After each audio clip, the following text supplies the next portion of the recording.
our webinar on protecting surface water quality at construction sites. My name is Phil Trowbridge. I'm the manager of the Land Resource Management Programs here at New Hampshire Department of Environmental Services. So I'm just going to start out with a few remarks about some housekeeping items, and then Kevin Nyan from New Hampshire Department of Transportation and myself will give some basic introduction to kick off the event. So first off, this is a webinar, and so technical things can go wrong. So here's a slide to help you if you're having any troubles in terms of hearing us or seeing us for this webinar. We're doing this presentation through Microsoft Teams, and if you, right now you are all disabled in terms of your microphone and your camera, and if you have any troubles in terms of accessing your controls, you move your mouse. If the screen minimizes for whatever reason, you click on the window of the presentation once. And if you have any problems, one of the basic things is to hang up and then rejoin using the little phone icon, the red phone icon. And then if all else fails, please use this email that we're showing on the screen now, which is des.lrmba@des.nh.gov. To email our business analyst who's working behind the scenes to help you resolve any issues.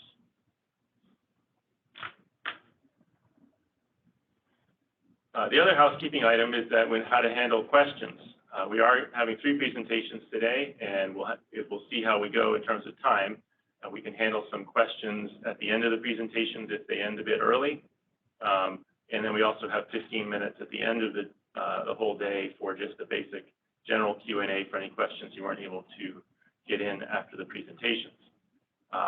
We'll be doing this through by having you raise your hand using the controls for Microsoft Teams, and then we will unmute you and give you the opportunity to ask your question verbally. We will not be taking questions by chat. So if you have a question, you're going to raise your hand, and we'll take those questions in order. We'll call on you, unmute you, and then have you ask your question verbally. Just remember that there's multiple ways to mute yourself. So we will unmute you from our end. You'll need to unmute yourself from your end. And then if you have a headset that has its own little mute button on it, you'll need to unmute that as well.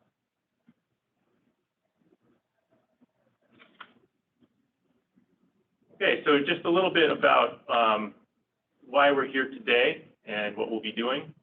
We have 3 presentations scheduled. They're all done by staff from New Hampshire Department of Environmental Services. Staff have worked hard to put these together, so I want to thank them in advance for that. We're starting off with Karl Benedict, who will be giving an overview of the state and federal water quality, wetland and water quality requirements. And then we'll take a short break from 9:30 to 9:45. And then following that, Ridge Mauck will give an overview of the Alteration of Terrain Rules and BMP Manuals. And then Dale Keirstead will give a review of in-stream water quality diversion plans. And as I mentioned earlier, we're going to end at 11:15 with a 15-minute general questions and answer session. So that's what we're doing today. The question now is, or what I'd like Kevin and I to talk about is the why. So why are we here? And we're here because of the importance of transportation and road construction and its effect on water quality. Transportation and road construction is important for New Hampshire because it's the foundation of economic activity in the state. It's also critical for the delivery of EMS services, and we expect even more road construction and infrastructure improvements as a result of the federal stimulus funding that's been made available in the last few years. Also, it's important because transportation can affect water quality. It affects it through stream crossings and runoff, and it's one of the biggest sectors affecting water quality in our state. There's practical and regulatory challenges of managing water quality in these areas. They are tight sites. They are linear sites. There's little flexibility where the road can go. And from a regulatory side, there's multiple state and federal agencies involved, and often overlapping permit conditions related to water quality, particularly regarding turbidity. So our goals for today are to give a common understanding of the state and federal programs regarding protection of water quality at road construction sites, and get us all on the same page. And then also to highlight the BMPs and techniques that have proven effective at controlling discharge of pollutants from road construction sites. This is obviously a complicated topic. It's going to take more than one presentation, so I'll remind you that we have a second day of this webinar next week. We're going to be drilling down a bit more onto the specific BMPs. So I will turn it over now to Kevin to continue the instructor remarks. Excellent. Thanks, Phil. I guess I want to reiterate that DOT and DES are sister agencies and really share the same goals. We approach those goals from different perspectives and different roles, but I guess I'll lean on the DOT mission, or part of the DOT mission, in that both agencies are trying to enhance the quality of life in New Hampshire, both through environmental protection and transportation development. And today's training is really a part of that common goal. So coming together to really demystify water quality regulations and water quality requirements. And again, reiterating that brings us to a common understanding.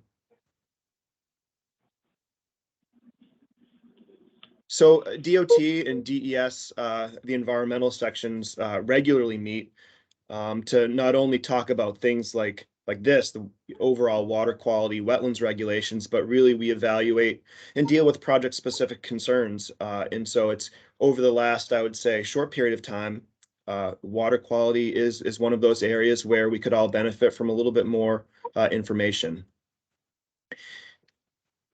And what it boils down to really is that we're one team, one state, one team, trying to do this transportation right. And that you, the attendees, you, our engineering and environmental partners, really are vital members of that team, because you're the ones actually doing the work. We come up with permits and we put out projects, but at the end of the day, construction, environmental, and engineers are the ones actually boots on the ground doing the work. And having a common understanding of where we are and what we're trying to do leads to more efficiencies, more effective implementation of projects, transportation projects for the state, smoother project delivery, and then really at the end of the day, the same better outcomes for water quality. So we're glad that you're all here for this training, protecting surface water quality at construction sites, and this is day one. Glad you're here, and I'm looking forward to 2 days of 2 half days of really productive presentations and questions that'll help us really all learn from each other as well. So I guess with that, our first presenter is Karl Benedict. And Karl is the Public Works Subsection Supervisor for the DES Land Resources Management Wetlands Bureau. Karl is responsible for the supervision of DES wetlands permitting and inspection activities for public works projects, including our own DOT projects. Karl coordinates with other federal and state agencies to ensure that they are in compliance with wetlands and water quality regulations under the DES jurisdictional areas. Previously, Karl worked, his work experience includes development of stormwater pollution prevention plans, construction site monitoring and reporting. So I think it's fair to say that he gets it. He understands the challenges and that we're all facing. So again, thank you. Look forward to a great day. And without further ado, here's Karl. Great. Thank you, Kevin. I appreciate the introduction, and Phil as well. Thank you for the introduction. And I want to thank everybody who is in attendance today. So again, I'm Karl Benedict of the New Hampshire Department of Environmental Services, and I'll be providing an overview of state and federal wetland and water quality requirements today.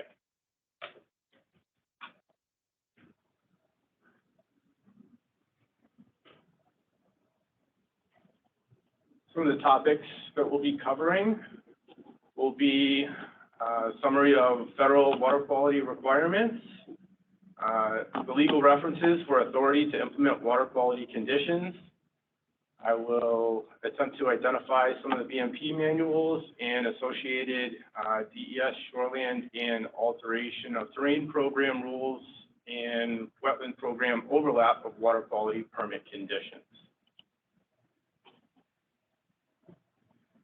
So we'll begin with the Clean Water Act, the overarching federal regulation on water quality. And the Clean Water Act is a federal statute implemented by the EPA, which allows states to adopt water quality standards. The New Hampshire State Rules ENV-WQ 1700 are the associated New Hampshire surface water quality standards. The objective of the Clean Water Act is to maintain and restore the chemical, physical, and biological integrity of U.S. waters. The Clean Water Act regulates point source discharges, and I want to pull out the definition within EPA regulations, and the Clean Water Act defines a point source as any discernible, confined, and discrete conveyance, including any pipe, ditch, channel, from which pollutants are or may be discharged. So this includes discharges from construction activities. The Federal Clean Water Act provides regulations for the protections of streams, lakes, estuaries, wetlands within the United States. And Section 303D of the Clean Water Act requires individual states to identify waters not meeting current water quality standards due to pollutant discharges and to determine total maximum daily loads for these waters. The total maximum daily load sets the maximum amount of pollutant that a water body can receive and still support designated uses.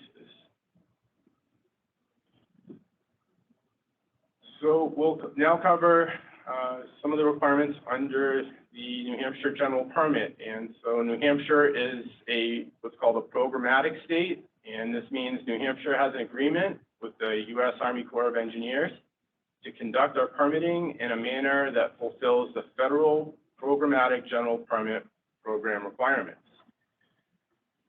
The New England District of the U.S. Army Corps of Engineers issues a programmatic general permit that expedites review of minimal impact work in coastal and inland waters and wetlands within the state of New Hampshire.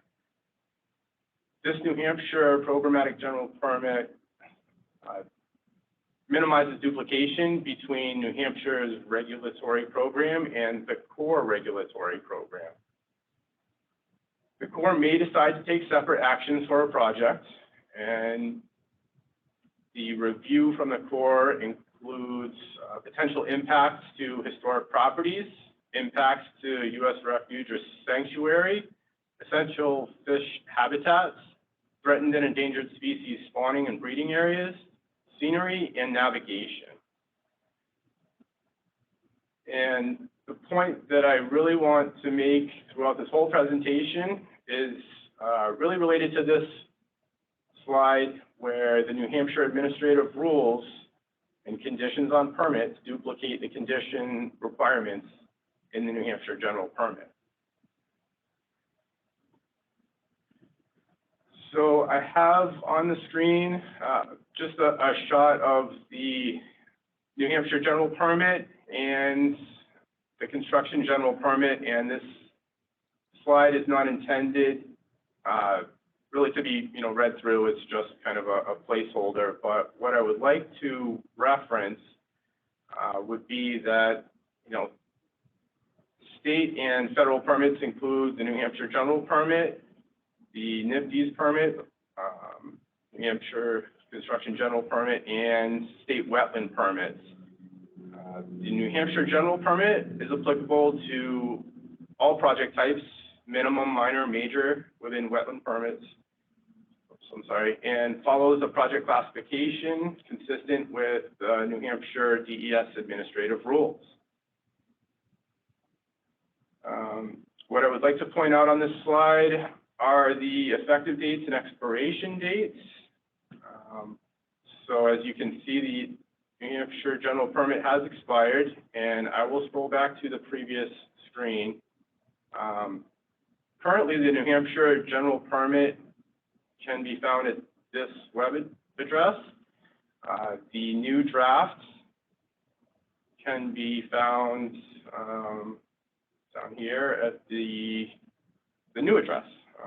So it's still in draft form and pending issuance at this point.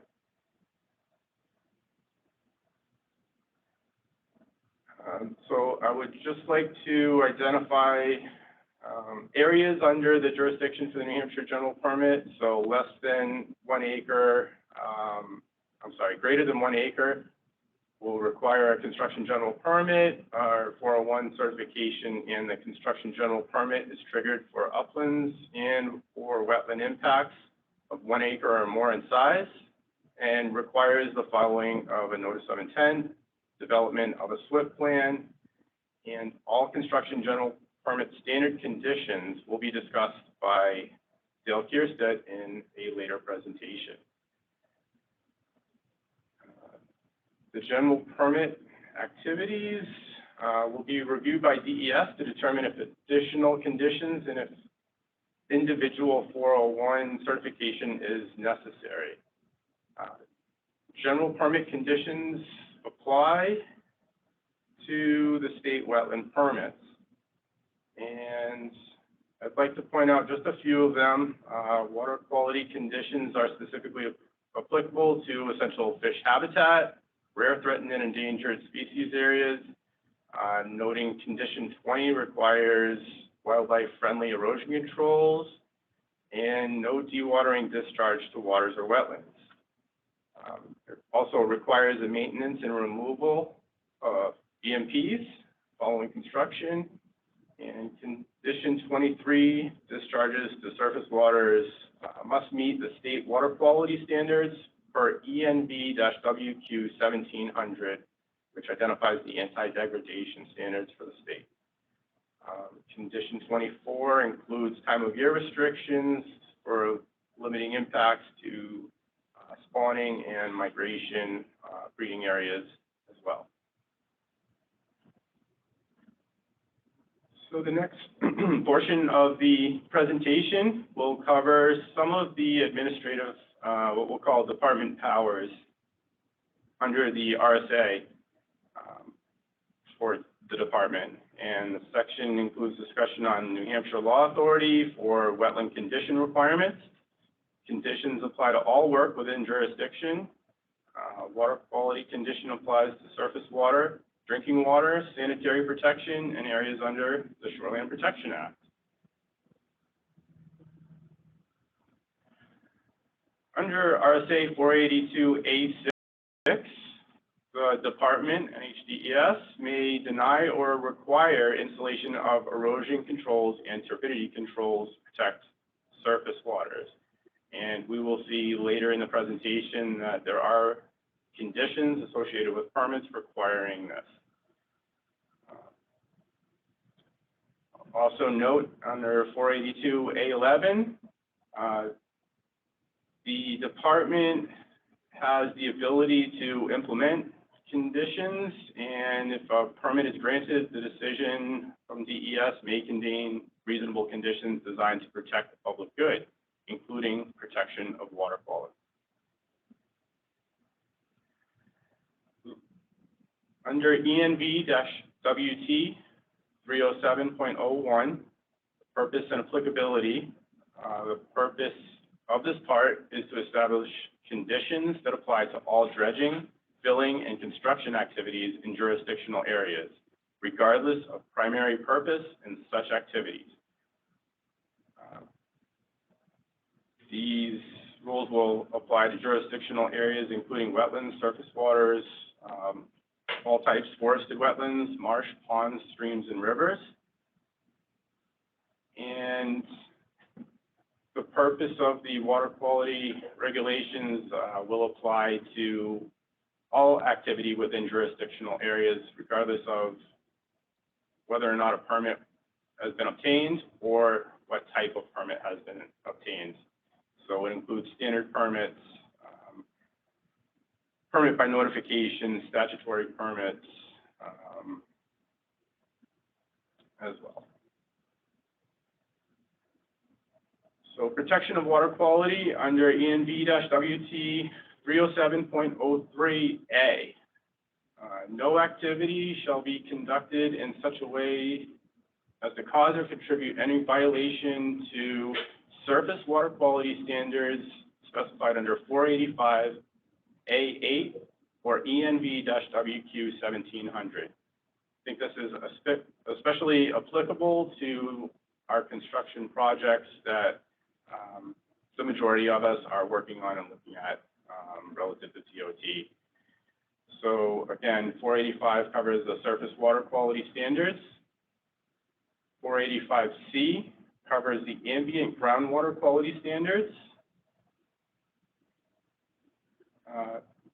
Sanitary protective areas are covered under ENV-DW 302 and 305.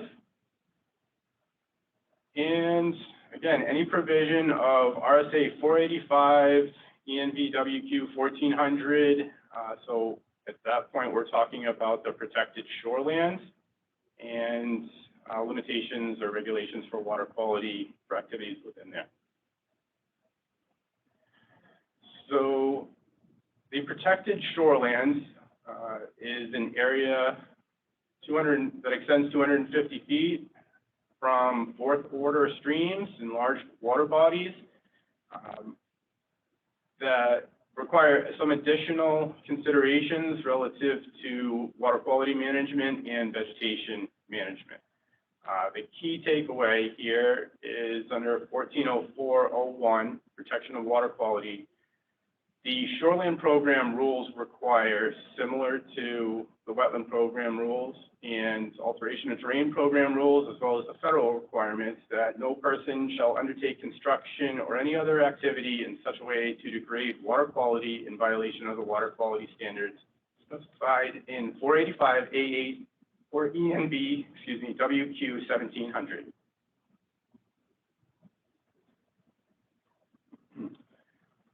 Conditions within the shoreline program rules require basically duplicative conditions to, again, wetland rules and federal requirements. So specifically, they require that best management practices be installed prior to the start of work, be maintained throughout the project, and remain in place until all disturbed surfaces are stabilized. The kind of general scope of this is identified within, say, the construction general permit for monitoring requirements, frequency, monitoring documentation, and corrective actions. So again, the shoreline program rules specify that the erosion and siltation controls be specific to the size and nature of the project, which we'll get into a little bit more under the administrative rules in just a minute.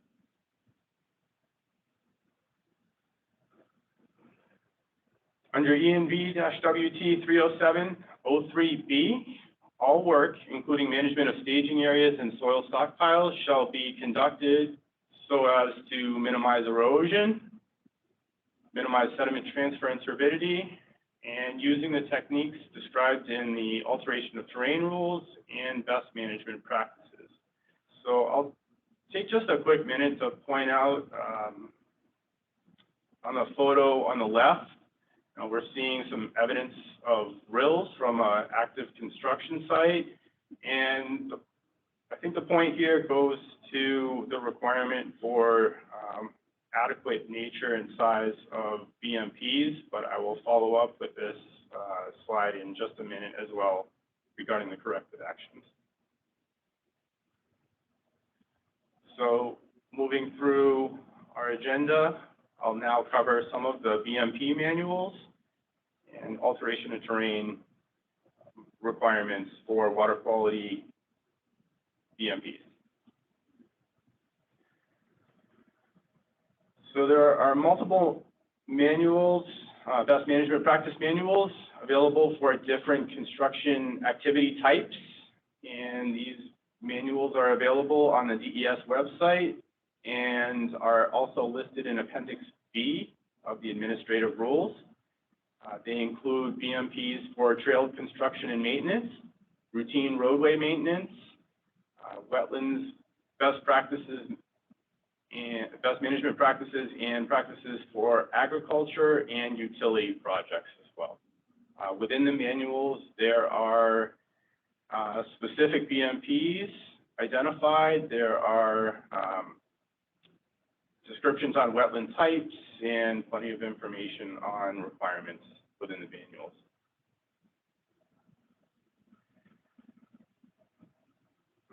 Under ENV-WT 307.03, the applicable BMP manuals are also supplemented by portions of ENV WQ 1500, especially if the applicable BMP manual provides less protection to jurisdictional areas in the provisions of the rules.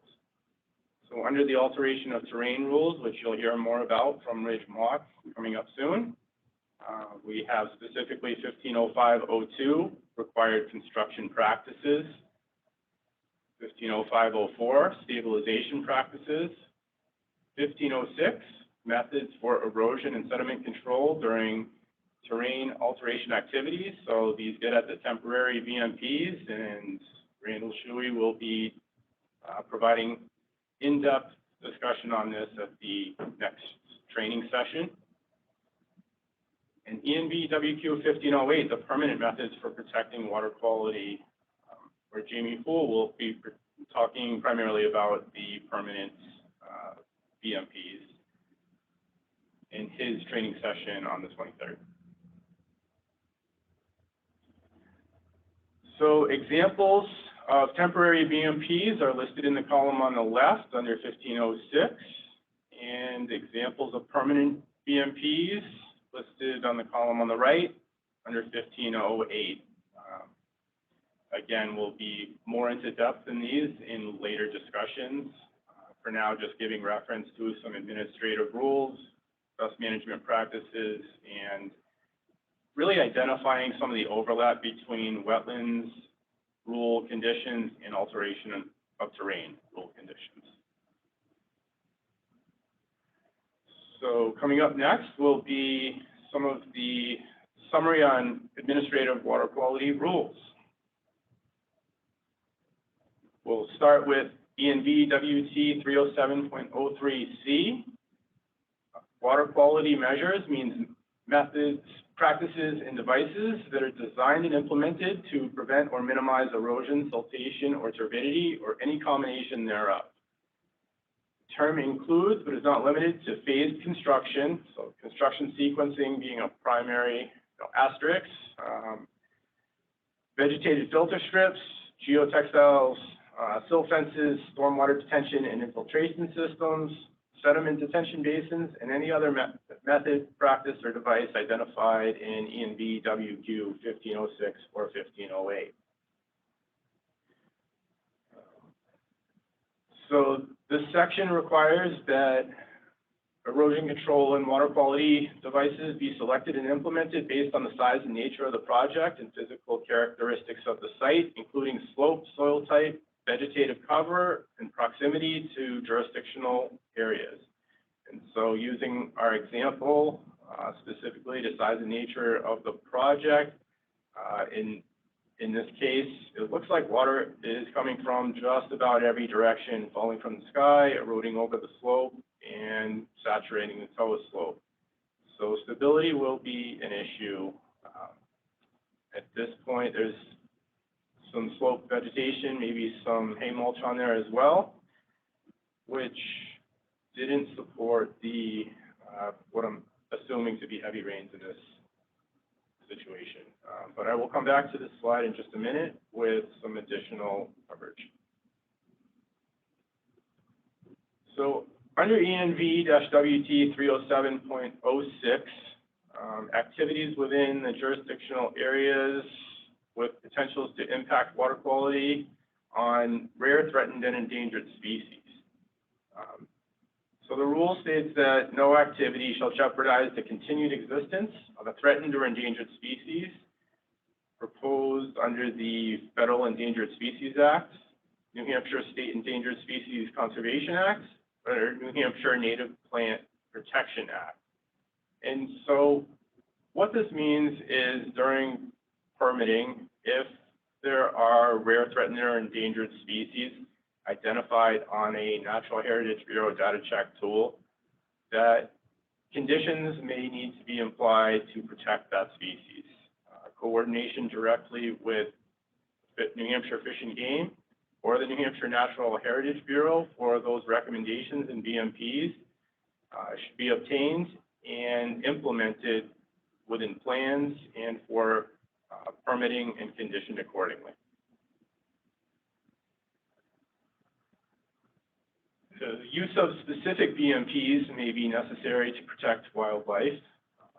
Water quality control measures shall be comprised of wildlife-friendly erosion control materials in the situation where erosion control blankets are used, a protected species or habitat is documented, or the proposed work is within a priority resource area. Or also anytime BMPs are specifically recommended through the New Hampshire Fish and Game or New Hampshire Natural Heritage Bureau. ENV-WT 30703C continued. So this condition that BMPs be installed prior to work and in accordance with manufacturer's recommendations is reiterated through federal permitting requirements or conditions, shoreline program, alteration terrain program, and wetlands program rules and conditions throughout. And basically what it's saying is that the BMPs need to be installed correctly. In this case, I want to point out the example where the contractor actually went above and beyond the manufacturer's recommendations and used a little bit of ingenuity by wrapping geotextile underneath the timber mats and around the filter logs, essentially creating a curbing system to contain sediment during construction, and after the mats are removed, the geotextile and everything within it can be removed separately. So we thought this was a great function for kind of modifying a BMP. So install it per recommendations and combine and modify to increase efficiency. 30703 continued. The water quality and best management practices must be capable of minimizing erosion, collecting sediment, suspended and floating materials, and filtering fine sediment. So essentially having the right BMP in the right location for those conditions. So I'll point out example on the left. We have a silt fence, and noting manufacturer's recommendations, you can see that it's not entirely towed in on the slope. It's on a very steep, very disturbed slope that's already has some issues and may not be the most effective erosion control in this situation. We'll compare to the photo on the right where the silt fence is towed in adequately. Site is generally stable around it. You can see washout, and some additional BMPs have been installed adjacent to the washout areas, and the BMPs have been maintained evidently because there has been a washout and that sediment is not piled up currently along the silt fence. So identifying proper maintenance and installation is key to the function. 30703 continued. So best management practices must be maintained for effectiveness during and after construction. So as you can see, they do have a lifespan, and they do have a maximum capability for filtering, or in this case, holding back the sediment. And the maintenance requirements, again, are identified within the construction general permit for large projects. Weekly inspections or post-storm inspections should identify these types of scenarios, be recorded and monitored, and corrective actions taken.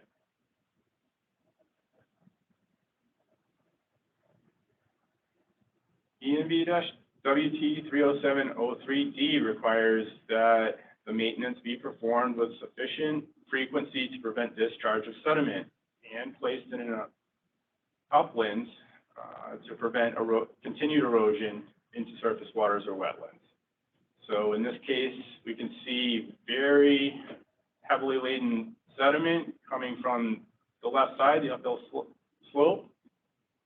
It has overtopped the silt fence, and now we have some sediment entering into the jurisdictional area, which is not good.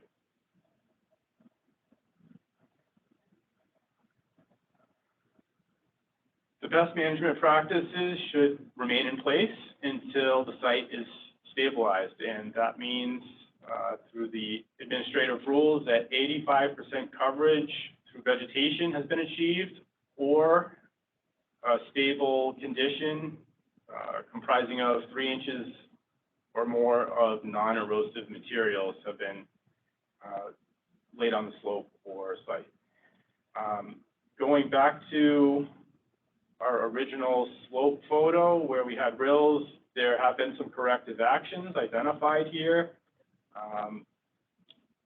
Matting has been placed on the soil, and so it's an improvement, although we would note again our manufacturer specifications that we may see some gaps underneath. So again, the function is directly related to, and efficiency are related to the installation. Under 307.03E, exposed soils shall be permanently stabilized within 3 days following final grading. For large projects, the idea of rolling stabilization is helpful. Sometimes the contractors will get on a schedule to have the potentially subcontractor or whomever coming in for the stabilization practices come in on a regular schedule, maybe weekly, and kind of follow the rolling construction operations, if you will.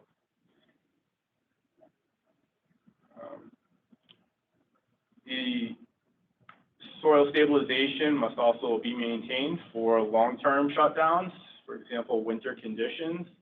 And I chose this photo as a great example for coverage of exposed soils. Going into winter, you can see that the leaves have all dropped.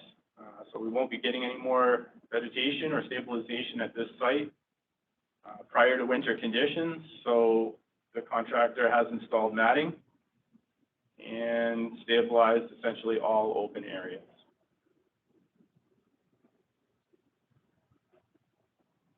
Once the construction operations have been completed and vegetative coverage has achieved 85%, it is required that the water quality control measures be removed.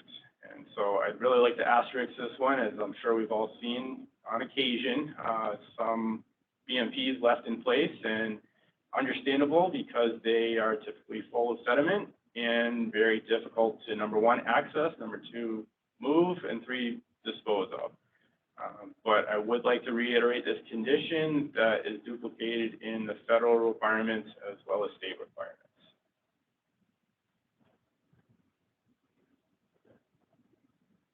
So, examples of turbidity management. Cofferdam or turbidity controls shall be installed prior to construction and maintained throughout construction so that no turbidity escapes the immediate dredge area, and they must remain in place until the sediment has settled out of the water. So they must be used to enclose the dredging projects, and I would add entirely enclose the dredging projects. Sometimes, cofferdams, could be left open-ended, or turbidity curtains, same thing, can be left open-ended and essentially non-functioning. So what I'd like to point out specifically are the locations of the turbidity controls within the project. So they must be located within the permitted impact areas. They also should be essentially monitored for effectiveness throughout the project, but I would provide example to the photo on the right, not as a negative issue, but just identifying that the turbidity curtains have limited function. And in this example, we did request use of turbidity curtains as well as steel cofferdams. Although this was a long-term project through summer and winter, water elevations changed throughout the project. Conditions changed throughout the project. We can see ice flows evident within the Connecticut River. And it just identifies some of the challenges to long-term management, long-term maintenance, and applicable use of certain BMPs. Under ENV-WT 307.03 G and H, the person in charge of construction equipment must inspect the equipment daily, repair any leaks, and have spill kits accessible with operators trained to use them. As you'll hear later from Dale Keirstead, locations of fuel storage will become a component of erosion control plans, and specifically, location setbacks from surface waters, as well as additional containment, in an effort to basically separate these chemicals potentially from entering the water quality.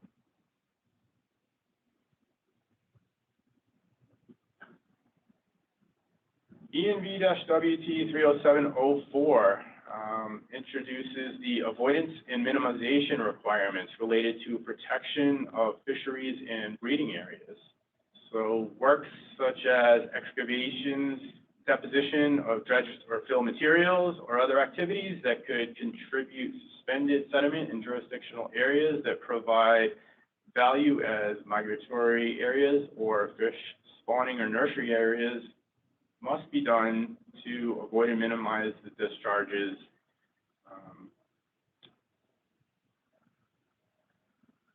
during certain seasons, as well as not discharge to spawning or nursery areas during breeding habitat. Additional considerations should be placed on high-quality waters. High-quality waters are defined in ENV-WQ 1708.06.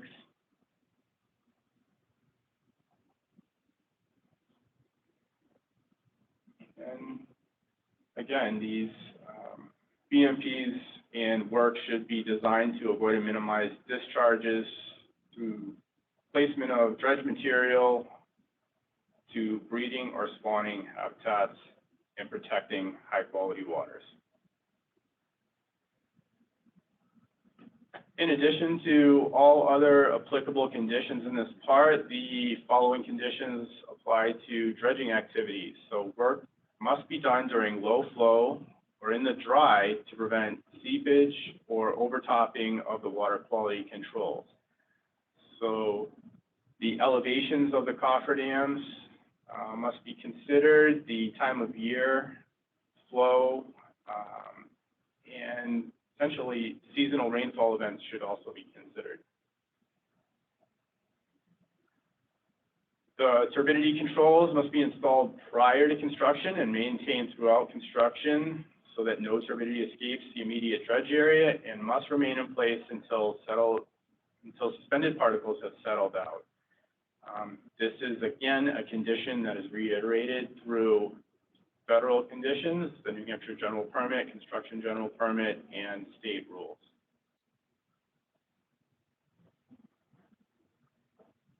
(307.10) includes dredging activity conditions, and dredge materials must be disposed of outside of jurisdictional areas unless specifically permitted, and an example of that might be reuse of stream bed simulation materials. If the applicant wishes to use the materials as part of the project, they should specifically request to do so, identify the stockpile locations and associated management BMPs for that stockpile. So maybe just a note on the photo on the left, basically uncontained dredge, and that's what I was looking to going to show here. This should be fully contained within cofferdam or other containment. So, conditions under 307.10. Dredging cannot impede fish migration, so there are considerations for time of year, spawning, and breeding. And no disturbance of contaminated sediments unless the removal is part of the project. So examples of these might be a dam removal project or other projects with excavation within a known hazardous waste area.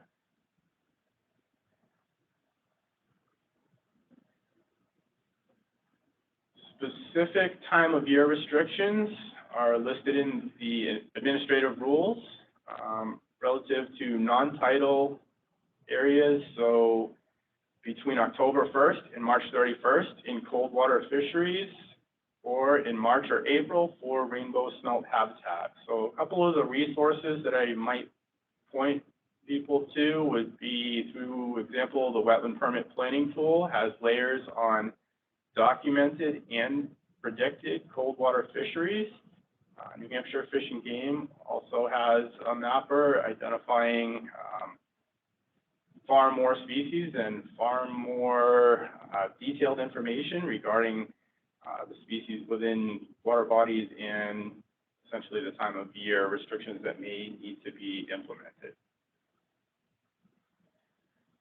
Carrying over to the tidal waters, further criteria requires that dredging, tidal flushing, and the influx and outflow of water is not impacted, and specifically identifies between November 15th and March 15th for time of year restrictions for the tidal species.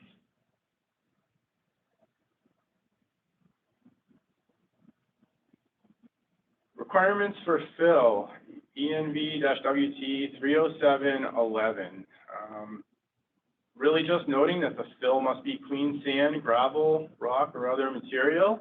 And when it's placed in the dry, no problem. As soon as water gets put to it, please ensure that the downstream BMPs are in place and effective and slowly released out into the surface waters to prevent any kind of sediment or turbidity to escape.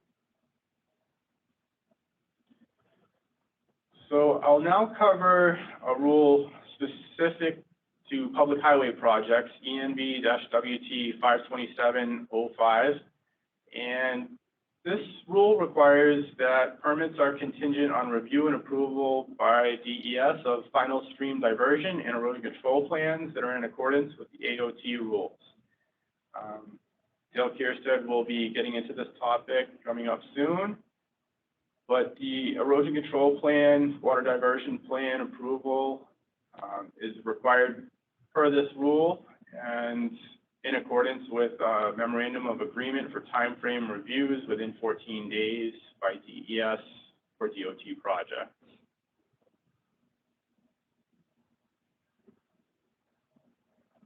So on this slide, I'm not really intended to read through all of the text, but what I'm intending to show here is just an example permit, and within the permit there are permit conditions specifically related to water quality.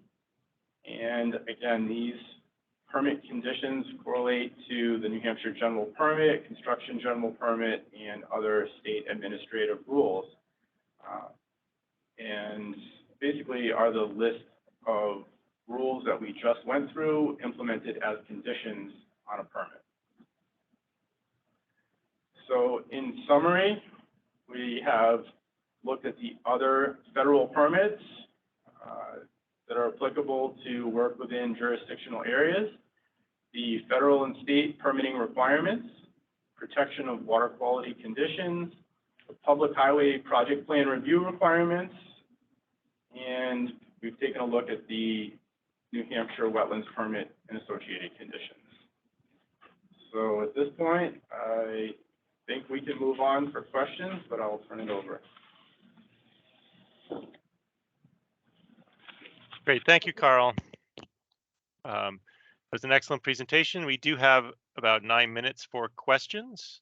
And so I think we can take a few. So Maria, if you could unmute the people in the order in which they've raised their hand. So I'll just remind everyone the process for raising your hand. You click on the little ellipsis, which is the 3 dots on the menu, and you get the little hand icon. You click on that, and then we will unmute you, and then you will need to make sure you're unmuted as well.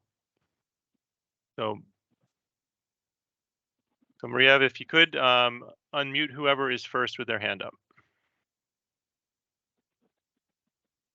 The first person is Kevin. Yeah. Go ahead, Kevin. Thanks, Karl. I thought that was a really good presentation. I do have one question, and it's about erosion control plans. I've heard it said before, not specific to any project, that if there are opportunities for improvements that you see for erosion control plans, so right up front, if there are things that you see that need to be improved on kind of overall, what would those be? So just say best practices for those erosion control plans. So Kevin, you're exactly on track with the question, and not to defer, but I think Dale Keirstead's presentation will cover that perfectly. Essentially, within that presentation, there will be kind of a highlighted, summarized list of what we'll call the high priority topics for erosion control plans. And so if I could point to Dale's presentation and that specific slide within it, I think that would be the best opportunity to address that question specifically. Sure. So we have narrowed down the, as you'll see, long list of requirements to really get in some of the specified, high priority requirements. Awesome. So I jumped the gun. Sorry about that. You're right on track, though. You're leading correctly into the next or second presentation from now. Cool. Thank you. The next person that has a question is Whitney Bouchard. Go ahead. Hi, can you hear me? Yes. Yes. Okay, great.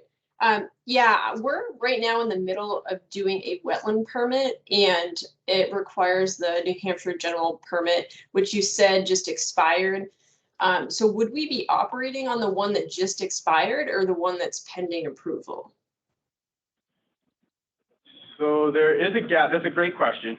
There is a current gap, and what I can provide to that is that the new general permit will be posted at the link that I displayed, although not until it is signed and effective. So I may have jumped the gun myself on that. And we understand this may not be until late September.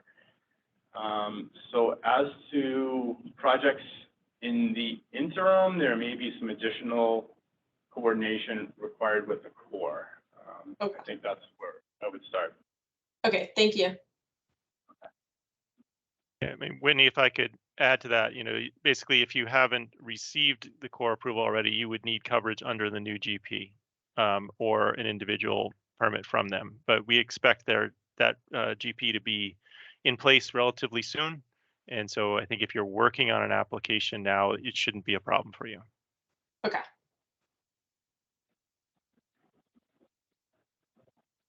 Thank you, Phil. Yeah. All right. The next person I see with a hand up is Levy Byers. It's Levi. That's okay though. Sorry about that. It's okay. I had a question also about erosion control plans. If that is something that's submitted as part of the wetlands permit application, can that review and approval be done as part of that process, or does it always have to be after approval of the wetlands permit? Yeah, it can be submitted with the application. It might get a little interesting because there's a rule requiring a condition. So, you know, I guess as long as the plan that's submitted with the application is essentially the final, then my suggestion might be to indicate that in some manner, to say final erosion control plan to be reviewed with the wetland permit application. So if you can draw that up front, the permit reviewer can essentially eliminate that permit condition and cover it in one. And then you might see the plan referenced under, for example, condition 1. There may be a specific wetland impact plan as well as an erosion control plan that become referenced in the permit conditions at that point.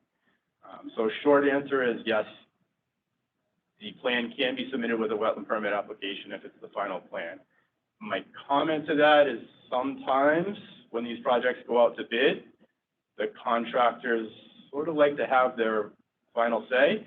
And so we have, DES has implemented that condition sort of as an allowance for the contractors to kind of take a final stab at it after they have completed their bid process, or, you know, as a component of their bid process. So that's sort of the reason for the condition. Short answer is yes, it can be submitted with the application. Great, thanks. Thanks, Karl. Okay, any other questions? I don't see any other hands raised. Got to be questions. This is this is a great opportunity to, to talk directly to Karl, get your questions answered. All right, maybe everyone just needs ready for, oh, no, someone came up. Okay, looks like Heather, I don't know how to pronounce it, Shorlazi Ward. Yep. Okay, great. Please go ahead, Heather. Yeah, Shorlazi Ward. Yeah, thank you so much. Great presentation. I really appreciate your time here and information. Question on, there was a reference to release of contaminated soils during a dredge project. Just curious, I see that checkbox on the dredge and fill application. Just curious, to like what extent does that have to be analyzed? Or I guess, can you just speak a little bit more about the level of effort required to answer that question? Sure. Yeah, so I think the alteration and terrain rules would probably be maybe one of the best resources relative to requirements for handling, that question. What I would maybe refer you to would be like the DES one-stop mapper to identify, potential or identified contaminated sources. So these are sources that are known, I guess, at the time to DES. Some on-site investigation, it is required. I mean, I think you need to know the site, know the activities, know the materials. But really, as a reference, I would point you probably to the one-stop mapper and the layers required under the alteration and terrain review to identify locations for known hazardous waste sites.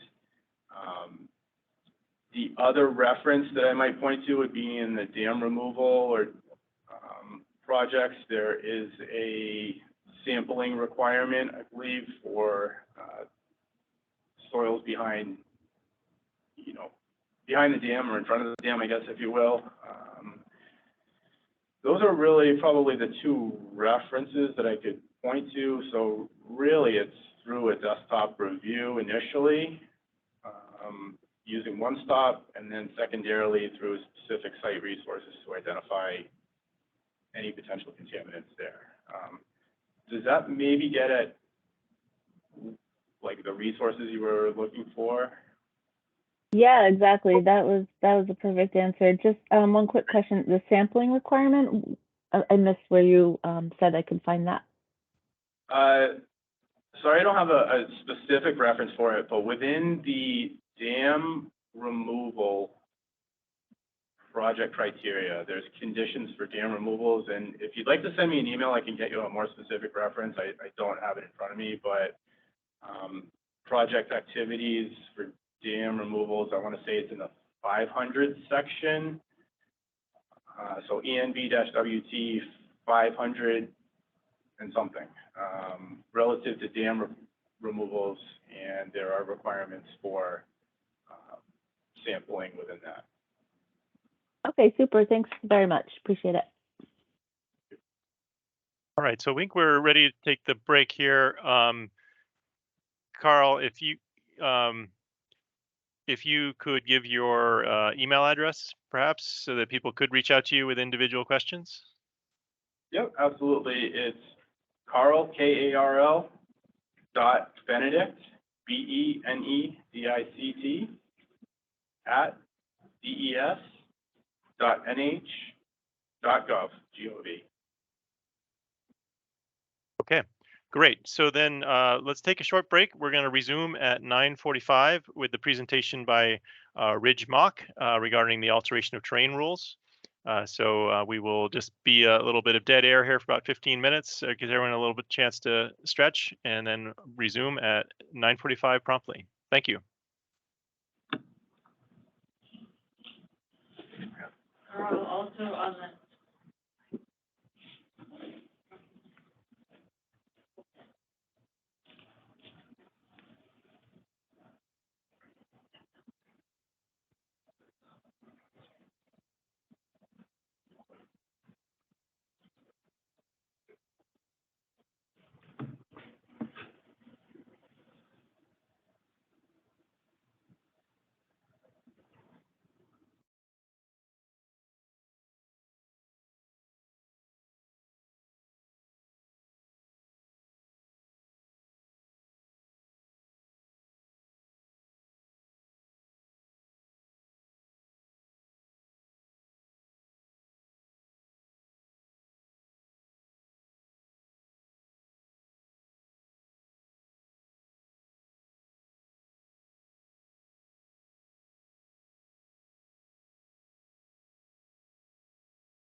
All right, everyone. It's 9:45. Welcome back from the break. We are getting Ridge's slides loaded up here. Ridge, is everything all set for your slides? We're all set, Phil. Excellent. Okay, great. So it's my great pleasure to introduce Ridgely Mauck, who's going to give the next presentation. And the title of the talk is Overview of the Alteration of Terrain Rules and Best Management Practice Manuals. So Ridge Mauck oversees the DES Alteration of Terrain Bureau, and the function of this, the mission of this group is to protect surface waters, drinking water supplies, and groundwater by controlling soil erosion and managing stormwater runoff from developed areas. Many of you know that an AoT permit is required whenever a project proposes to disturb more than 100,000 square feet of contiguous terrain, or 50,000 square feet if its project is in a protected shoreland. So this is for the larger projects, but the overall, the program has a critical function of controlling erosion and sedimentation at sites, and so we thought this would be relevant to the construction site presentations we're doing today. And Ridge has been the longtime administrator of this program and has been working at DES for 25 years. So with that, Ridge, please take it away. Okay, thank you, Phil. We're all set, Miriam. Thought we may be having a few technical difficulties here after I said no, but hopefully not, that my slides will advance. See, I don't think we have it there.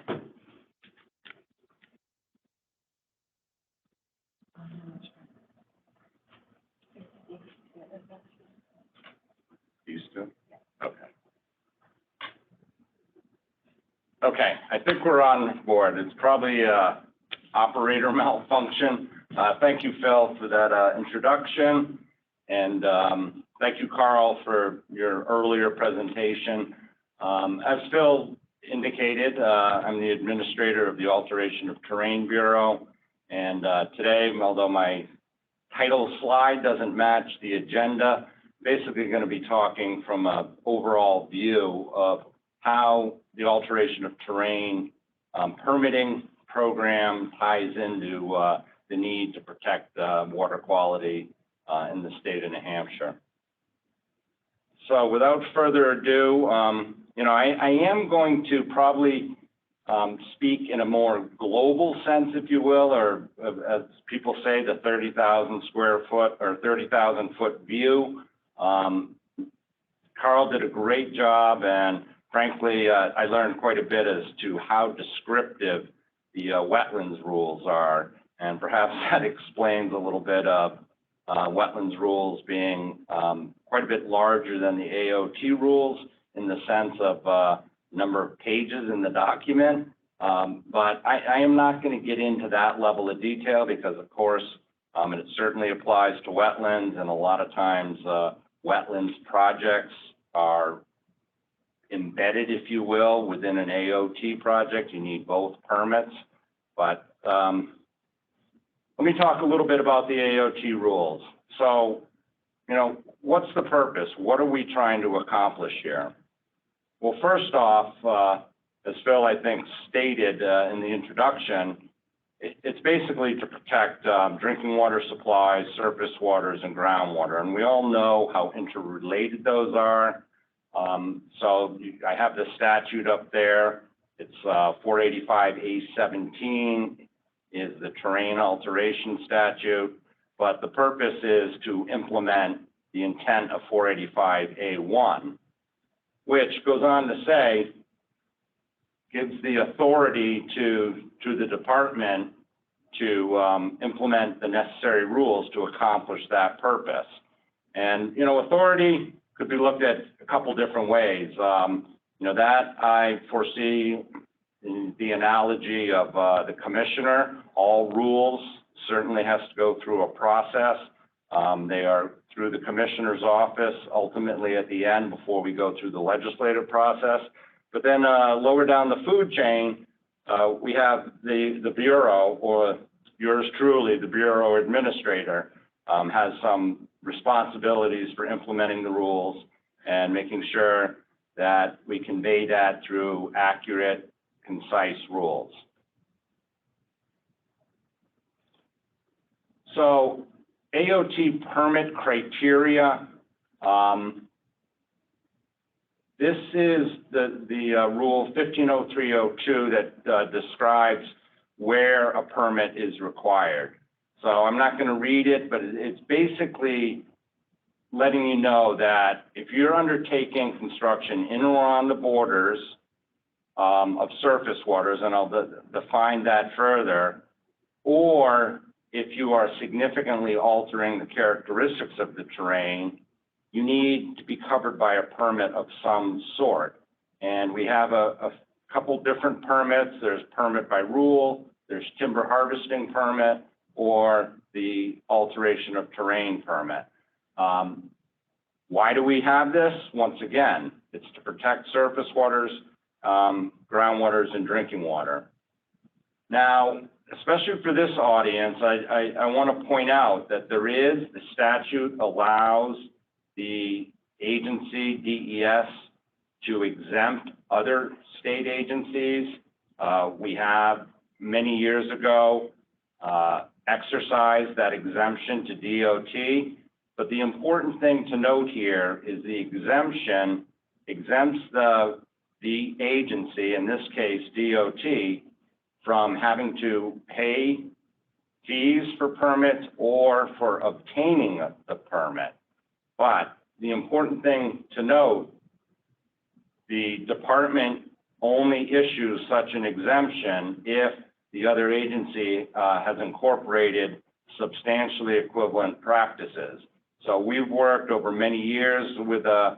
I remember back in the 2000s doing a very vigorous review of their requirements for their project development, and we worked with them and basically signed a memorandum of agreement, which we subsequently update as necessary throughout the years. One thing that's important to note, within this exemption, it does not apply to what's known as locally managed projects. I used to think of it as the terminology municipally managed, but that includes local public agency projects, state aid bridge projects, and state aid highway projects. So to get into a little bit more detail, when I mentioned earlier about how you need a permit if you work in or on the borders of surface waters of the state, the important part here is what I've underlined, that if you're on any land within such a distance of a surface water that direct or immediate water quality degradation could result, you're going to be needing to have coverage under an alteration of terrain permit. Now, this photo here tries to demonstrate that, you can be quite a bit of distance from a surface water or from a wetland and still may need to have coverage under an AoT permit. Certainly, if you're greater than 100,000 square feet, as Phil mentioned in his introduction, but there's also gives the agency or alteration of terrain the authority to require permitting under different type circumstances or different scenarios. Now, I think it's important to define surface waters of the state so there's no confusion in this, because our definition, that's 1502-68, talks about surface waters as defined in the RSA you see up there, which, if you were to look at that, has a whole listing of perennial, seasonal streams, lakes, ponds, tidal waters, marshes, and other bodies of water, natural or artificial. I show this slide because to point out, certainly to a layperson such as myself, certainly prior to working for alteration of terrain, there are other wetland areas that include wetlands as defined under 482A that are also included in the AoT definition for surface waters of the state. And that would be, the photo on your left is a wet meadow, and the photo on your right is like the pit and mound forested wetland. So those would, if you are by any chance in or on the borders of them or could potentially impact them, you need a permit of some sort from alteration of terrain. So just a quick summary there, that if any degradation could occur, you need coverage. And I want to talk in a little bit more detail, particularly general permit by rule. That's where you get coverage as coverage under the alteration of terrain program. I am not, for this presentation, going to talk in any great detail about timber harvesting permit by rule. There are criteria for coverage under that. Similar to the general permit by rule, there is no submittal of information. There is no notification. There's just criteria that you need to fulfill in order to have coverage. And for timber harvesting permit by rule, probably the most important one is that you implement BMPs for erosion control on timber harvesting operations in New Hampshire. That's a manual that you need to follow. And there's other criteria I'm not going to get into in order to be eligible for coverage under timber harvesting. But for eligibility for general permit by rule, you have specific project types, once again, with criteria in which to be eligible for coverage. I've listed them here. There's utility projects, asphalt maintenance projects, trail work, and then there's another category that basically, if you are working in an area such as wetlands or shoreland protection, where coverage under or submittal of an AoT permit would be simply duplicative, you don't need a formal AoT permit. You would be covered under a general permit by rule. The other area, and this is where the significant amount of work coming into the AoT program is, and where we focus, excuse me, I got ahead of myself there a little bit. For projects less than 100,000, also you're covered under general permit by rule. Once again, the smaller threshold of 50,000 square feet if you're anywhere within the shoreland protection area. But the important thing to note here for coverage under projects such as that is you need to conduct work in accordance with the rule I've cited here relative to temporary methods. And the importance of that is trying to indicate by this slide. It shows a couple different things. Obviously, there's been some earth disturbance.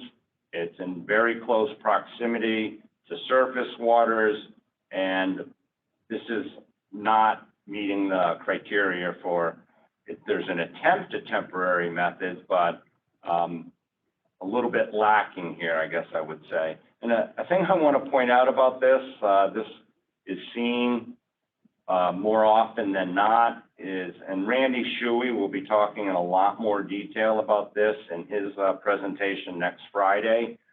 But you may note that the installation of the silt fence here was incorrect in that the stakes for support of the silt fence are on the wrong side of the silt fence from the area of disturbance. And so once you had some movement or loading of soil, you can see what has occurred. It has rendered the silt fence, frankly, useless.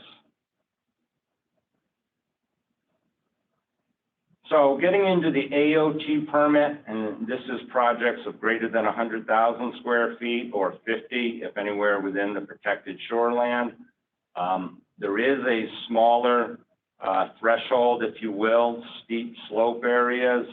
I'm not going to get into a lot of detail about that, but it was a rule that was written to try to provide enhanced protections if you are within 50 feet of surface waters on a steep sloped area. I'm not going to get into any more detail. The department is looking at that for possible revisions, and one of the thoughts, of course, we would have to go through the rules amendment or adoption process. So there'll be opportunity for comment on that. But we're looking towards further refining on steep sloped areas as to where it would apply. And what I mean by that is we're looking towards applying that for projects within the shoreland protection area. Because as currently written, not that it shouldn't be afforded, some protection, but definition of surface waters includes any wetlands. So you could be in a area, small scope project, and you're within some wetland area that no definition of size, where you'd have to go through this rigorous AoT permitting process. So that's why we're taking a look at that. So permit requirements, as I said earlier, the end goal is protection of surface waters, drinking water, and groundwater. I'm not going to get into the level of detail of what each of these rules require. You can certainly take a look at them. There's some duplication in there, certainly some duplication, as Karl pointed out. Wetlands rules even reference AoT rules, but I'm going to talk in a little bit more detail about these three requirements, and then I want to bring to your attention, which are interrelated. Certainly the maximum open area allowed. We do have criteria for minimizing open areas, which has an effect on minimizing the potential for erosion or impacts to wetlands or surface waters, basically because you have better control over your site. And Randy will talk in more detail about that. We also have cold weather stabilization requirements. And thing I'd point out about that is we reduce the allowable open area, but more importantly, we also find that if people are not paying attention to this, which has timelines or time frames from when you need to implement or start preparing for winter season, when that is not employed, we obviously see the detrimental effects the next spring runoff. So there are requirements to limit your areas open, and there's enhanced temporary stabilization requirements as well. A couple other items that are covered in the alteration of terrain rules relative to erosion control are noted here. As I have said earlier, the erosion control during construction is going to be discussed in a lot greater detail with Randy Shuey's presentation next Friday. And similarly, permanent methods, that'll be the topic of Jamie Houle from UNH, also next Friday, in which he talks in a lot greater detail of the specific practices that can be used for treatment of stormwater, and he gets into a lot of detail as to how they work and their efficiencies and removals of certain pollutants. So I'm not going to get in any greater detail on that. A couple things that are under the rules for permanent methods or related to there that I just wanted to bring up briefly is looking at the pre versus post hydrology. How that relates to surface water quality is one of the requirements, and that is pre versus post peak discharges you have to match in the 2-year storm, and that affords channel protection. So there's additional criteria such as not increasing or reducing your increased volumetric discharge to less than 0.1 acre feet, or having your total discharge, because there are smaller projects or certain parts of the watershed where you don't necessarily have large flows to begin with. So to match that may be a little more difficult. So we just say if you're less than 2 CFS in the precondition, as long as you're matching that, you don't have to meet the volumetric requirement. And similarly, if your discharge is to a 4th order stream or a 10-acre pond or lake body of water. Groundwater recharge, that is also a requirement of the AoT rules. By doing so, you're able to match that volumetric requirement I talked about earlier. So just wanted people to be aware of that requirement. And then, you know, I frankly could probably spend a lot more time on this. I'm not going to today, but for permanent methods for protecting water quality, you know, we do have a requirement that all applications develop an inspection and maintenance plan. And what I want to talk about a little bit regarding this is we have seen over the years that conveying this information to the permit holder, and not necessarily DOT, but I'm talking in this case, knowing there's a lot of consultants here that work also on other projects, of course, where you have private clients. We have found that their knowledge of the inspection and maintenance manual is lacking. It tends to be included with at the back of the report that for the AoT submittal.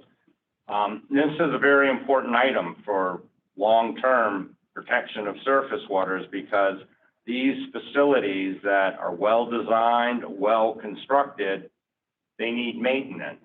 And years ago, I mean, the rule does talk about how the department can ask for inspection records upon request. And we made such a request to a large body of previously issued permits. And it was very interesting and eye-raising, the replies that we got. If I recall correctly, we were something on the order of 20 to 30% had some records. Another 20 to 30% would call us and ask, what do you mean by an inspection and maintenance manual? So the point there is, you know, we're not set up as a department, nor is it our responsibility, because it is a part of the permit, to be reaching out to people to make sure they're aware of this responsibility on their part. So I would emphasize or ask that those of you who are developing AoT permit applications, that you make sure this knowledge is conveyed to your client and that they fully understand their responsibilities. Okay, I want to talk about with this one slide, the 2022 Construction General Permit. Obviously, there's some duplication between the CGP and the Alteration of Terrain Permit, but New Hampshire is a non-delegated state, so you have to have coverage under the CGP at this point. I'll acknowledge there are some differences between the two.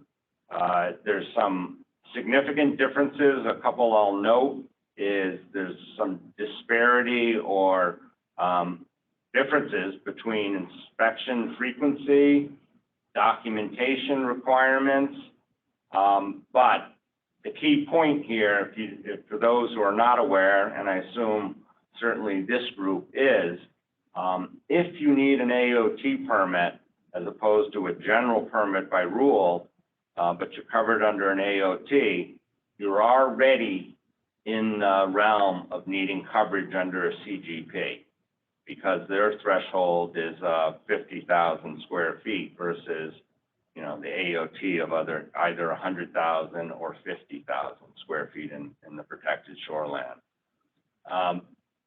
But what I wanted to note here, so people can look at it, this is a link to the 2022 Construction General Permit.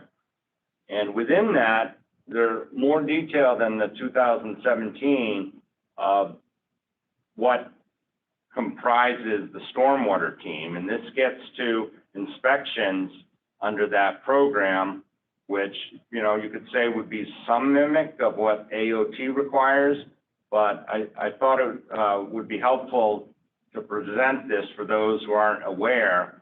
EPA has developed a course for people to become certified to be part of the stormwater team for doing inspections. And it basically includes 5 modules and 5 hours of training. It is through a webinar. I will say it comes with an exam. We will not have an exam at the end of this presentation, but it provides some level of confidence that people who complete the course will have the abilities to perform inspections. So get into a little more detail of AOT.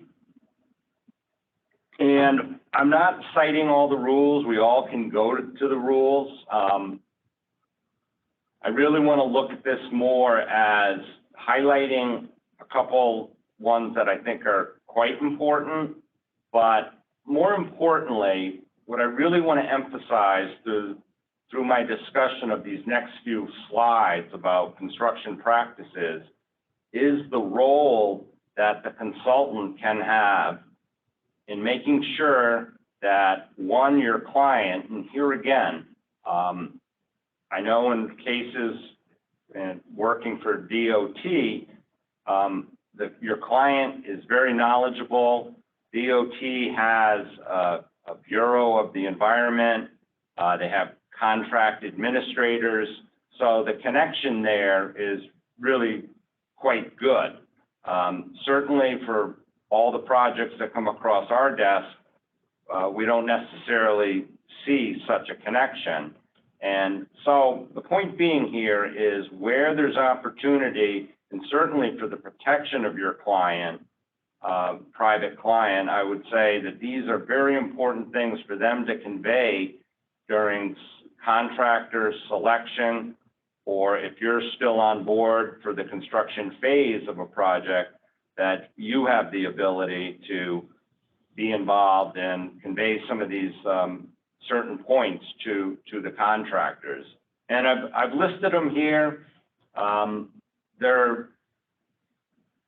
guess the first bullet kind of lends light to, within our rules, we talk about, it sounds pretty obvious, perimeter controls prior to earth moving.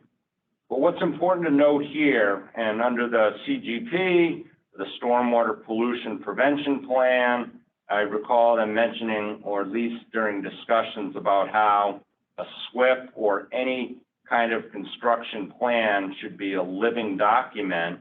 And so it's important that that is noted and that is conveyed to people, because perimeter controls are not necessarily going to be the end all for protection of surface waters. Projects of larger scope, as you get further within the project itself, and it's somewhat depicted in this photo that you can see on the left, you have your perimeter controls, but then you have other controls as you get more towards the interior of the site. And a lot of that is also driven by your site conditions. Silt fence has its limitations for contributing area. It has its limitations as to upstream slope from where it's receiving. All of that is covered by rule and or mentioned in the Stormwater Manual, which I'll talk briefly about in a little bit. So these practices, this is important that this get conveyed to the contractor. And once again, this photo, I think, depicts it in the sense that you can see the stormwater basin pretty much in the center of the picture, was certainly constructed early in the construction sequence, which is a requirement, and the desired outcome for obvious reason. It allows the system to stabilize itself before it's going to start receiving stormwater runoff from the rest of the construction activities, which you can see here based on the vegetation growth and looking at the other portions of the site and where they are in construction, that this basin probably was constructed early in the process. The last bullet here, well, actually the third bullet about runoff directed to temporary practices. Once again, because a construction site is a living site, it's changing every day. Through the AoT rules, we're not asking nor requiring that the temporary sediment basins be depicted on the plans, but that is something that needs to be employed, within the site. It's obviously driven by how the site's being developed and where temporary diversions or temporary flows are being directed. But it would not be something that's on an alteration of terrain plan, but it's something that is expected such a practice is employed. Another requirement is just that they be inspected weekly or after rain events of ½ an inch or more. I will point out, under coverage under the CGP, they have different criteria. Perhaps during next rule revision, we'll try to get these synced up. But under the CGP, it's every 7 days or 14 days and within 24 hours of a ½ inch rain event. So there's one of the differences between the two. So now I want to talk, here again, this is kind of broad-based, but what your role can be or should be, hopefully, during the construction process. Planning and implementation. This has a significant role. We talk about phasing, sequencing of projects. The photo I've included here, once again, you can see that maybe it's not, evident immediately, but that is a basin. That's a stormwater practice, and you can see by the vegetative growth that that was constructed early, as it should be, in the construction process. You can see to the left the construction process right there, or progress. So very important for planning and implementation that if they're not following a lot of the requirements, that's where we lead into some issues. I can't emphasize enough, I know this happens on DOT sites. We used to require pre-construction meetings here at the DES offices. Frankly, we just don't have the time to handle all the pre-construction meeting requirements through the AoT process. So we no longer require that, but the expectation would be that such meetings are conducted, because that's a great opportunity. And here again, it would fall to the permittee or your client to convey this information. But if the consultant is still involved, that is the time where we can convey this information and highlight their importance to protecting surface waters. Communication. I think that's pretty obvious, but communicating with the contractor as necessary past the pre-construction meeting is very important to convey what you have observed during your inspection reports.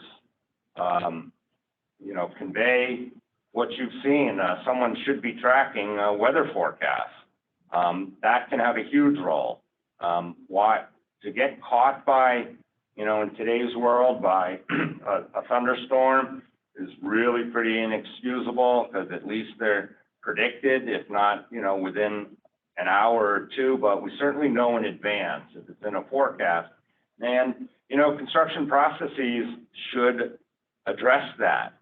It may mean stopping some level of work that is occurring that day to make sure the other portions of the site are stabilized to the best of the ability and having enough stabilization material on site as well.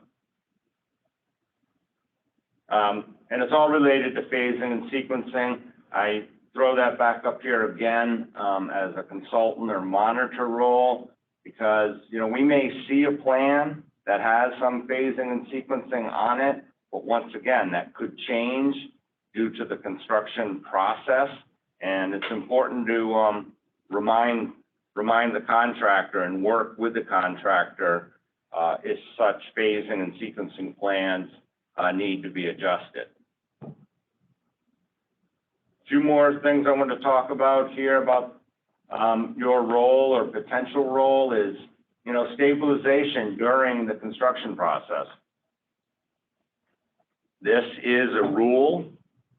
Within the rules, I can't say that it's, you know, employed all the time, but, you know, the point is to try to get the site stabilized once final grades are established, because obviously reestablishment of vegetation is a great stabilization method. Karl talked about, you know, the rolling construction process. You can kind of see, you can see it in this picture that you had, in this case for soil stabilization, you had the hydro seeding group in, and you know, I used to hear it a lot of times about, well, the hydro seeder will come in at the end of the project. You know, frankly, the mob, demob associated with that is an insignificant construction cost in relation to the project cost. And it should be implemented, because that's one of the best ways to get a jump on stabilization on a project. So remind and inquire about the schedule of the contractor. So they're not getting too far ahead of themselves. So they're not pushing the maximum open area. And frankly, if they were to adhere to that, that allows them to move forward with other phases of construction. You know, inspection reports, please share the good, the bad, and the ugly. We get quite a few monitoring reports. We try to keep up with it and take a look at them. And the reason for that, obviously, the reports are the responsibility of those contracted to do so. But we don't see a lot of the bad or the ugly.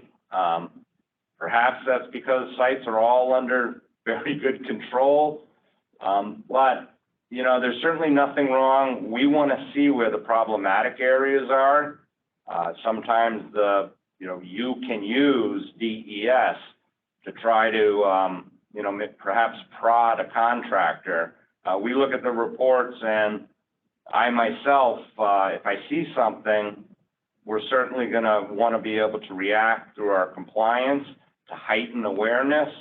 Many times I may just acknowledge receipt of the report and make some somewhat innocuous comment, but the contractors are copied on those reports or the email transmittal, so they see that the department is involved, and I'd like to think that that at least provides some level of awareness of the importance of this whole process and the importance of, you know, controls and stabilization of projects.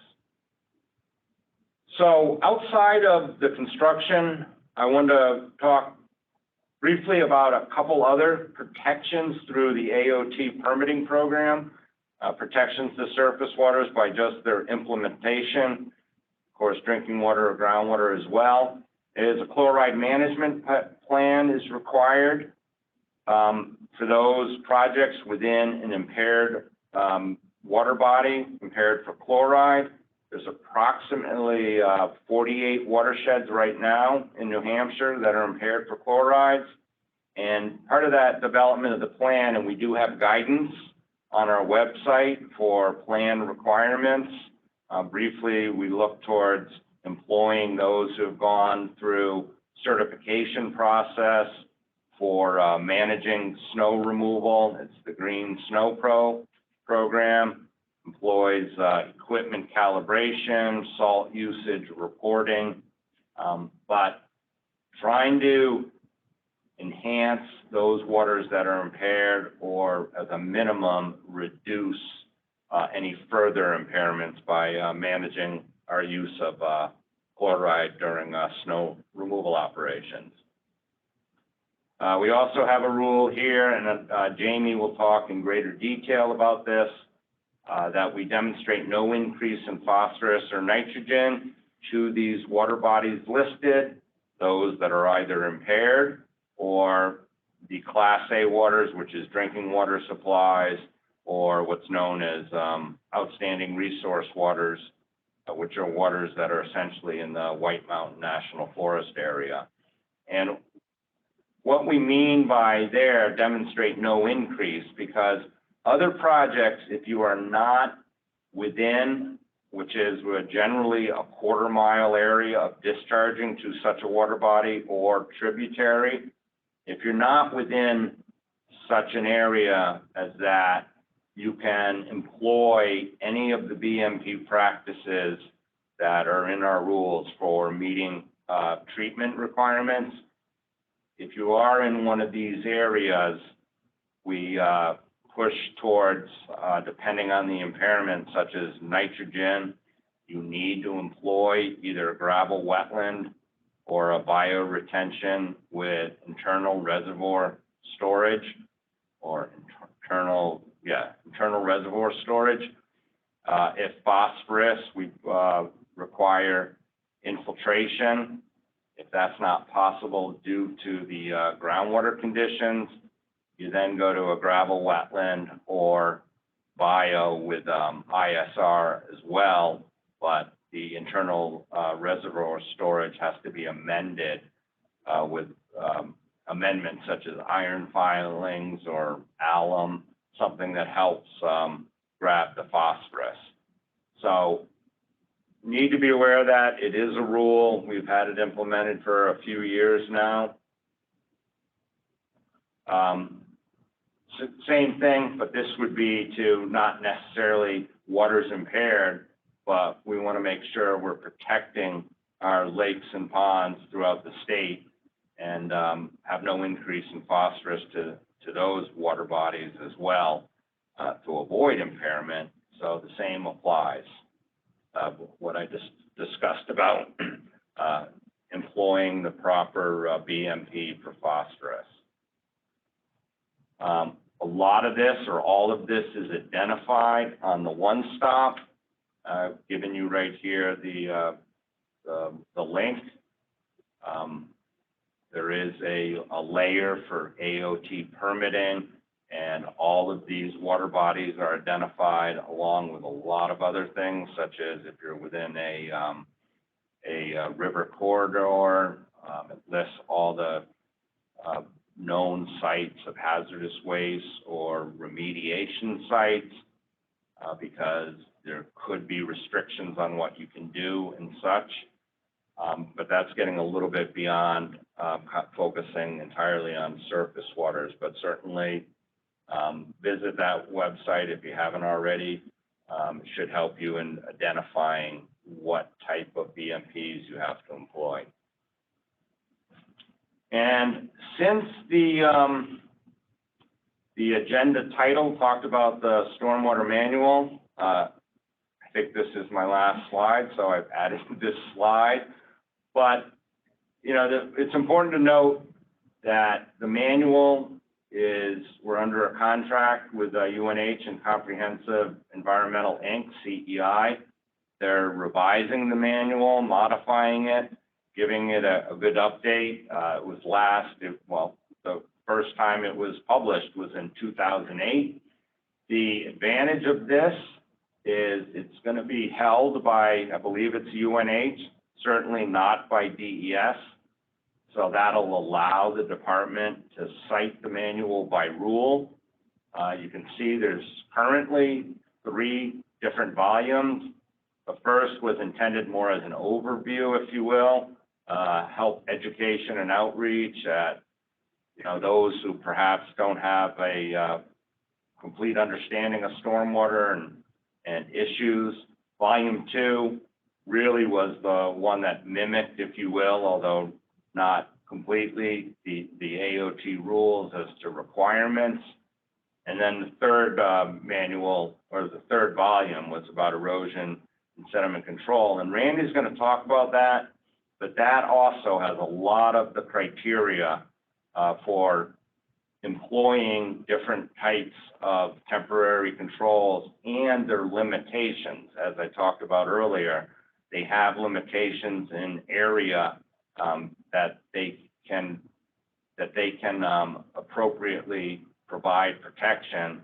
So that leads to, needing to space silt fencing out, limiting a quarter-acre drainage area to it, so on and so forth.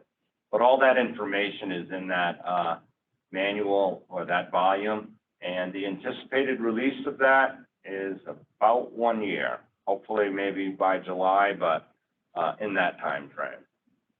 And I know I have run out of time. There's my contact information. And if we don't have any time for questions, I will be here for after Dale's, and hopefully Dale's presentation. Hopefully we'll have a little time then as well. Thank you, everyone. Great, thank you, Ridge. Excellent presentation. I know we're a little bit past time, but Kevin has his hand up for a question. I think we can take one question, maybe two, and then we can hold the rest of the questions to the Q&A session at the end of the webinar. So Maria, could you unmute Kevin, please? I think I got it. Can you hear me? Yes. Yes, we can. Awesome, thanks. So, Ridge, I really appreciate that. And I just want to ask, perhaps it's a tough question, but I'd say one area of kind of emerging concern relates to the new AoT rules, fish and game rules with respect to T&E species. And I'm just wondering if you've experienced any instances where Fish and Game has made conservation recommendations against the use of specific erosion control techniques that are tried and true, say tackifiers, in their roles under the new rules relative to protection of T&E species. And in your experience, are there erosion control techniques like tackifier that are not appropriate in any installations? Kevin, I mean, in my experience since employing rules and Fish and Game adopting rules, I am not aware of a case such as you describe. I mean, the closest we come to that is we do have by rule limitations on erosion control methods that have plastics in them because of ensnarement issues. But, we can talk in greater detail afterwards, but yes, I don't have experience with that. And right, perhaps that may be that they're working with you and DOT, not going through the permitting process because of your substantially equivalent processes. I haven't been aware of it, and I haven't seen it on projects that go through the AoT, i.e. the private sector. Okay, thanks for the answer. It would be cool to pick your brain after for a few minutes. Okay, absolutely. Thanks. Thank you. Great. Are there any other pressing questions that people have before we switch into the next presentation? We will have 15 minutes at the end, and Ridge is going to be available for that. Okay. Hearing none, I'm going to move us on to our next presentation, which is going to be by Dale Keirstead, and it's going to be talking about review of in-stream water quality diversion plans. I think this is getting at the presentation is going to get a bit of the questions that we received earlier about what are specific areas we want people to focus where we're seeing some issues. We'll go here from 10:30 to 11:15, and then we'll have 15 minutes for Q&A. And to introduce Dale, Dale is a DES Land Resource Management Wetlands Bureau staff. He's been a staff member since 2000, And since 2016, Dale's been specifically involved with coordination with DOT on public highway projects and insisting and ensuring that the environmental commitments have been met. Dale's duties include reviewing DOT wetland and shoreline impact permit applications, erosion control plans, and conducting field inspections on public highway projects. Dale's been SESWI certified since 2010. So Maria, whenever you're ready with the slides, we'll get that converted over and Dale can give his presentation. All right, Dale, are you all set? We're almost there, Phil. Okay. Yep. No rush. We can all take a breather. Nope, I think we're good. We're all set. We're settling in. Excellent. There you are, Dale. Okay, very good. So welcome, Dale. We're looking forward to this presentation. I think the slides from Karl and Ridge have really, laid a good foundation, for your presentation. And everyone, we can move into questions for Dale, Ridge, or Karl following Dale's slides. Please take it away, Dale. Hello, everybody. Well, both Karl and Ridge set the bar pretty high for me, but we'll see how we can close this out for the day. My part of the presentation is going to be on what we expect when erosion control plans and water diversion plans are submitted to us. I'll briefly talk on the requirements.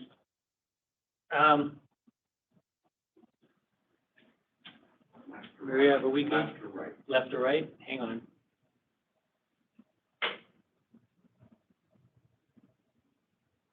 We're working it here. Technical. Okay, there we go. Like Ridge, user error. On this presentation, we're going to briefly talk about the administrative rule references, which I think both Karl and Ridge have hit pretty heavily. So I'm just going to do a broad brush approach to those. I'm going to briefly talk about the timeframes for the requirements. I'm going to briefly look at a couple plans with some comments, not corrections, but just comments on the plans themselves. And then we're briefly going to talk about some approval conditions. The requirements for erosion control plans are listed in the DES rules, ENV 100-1000.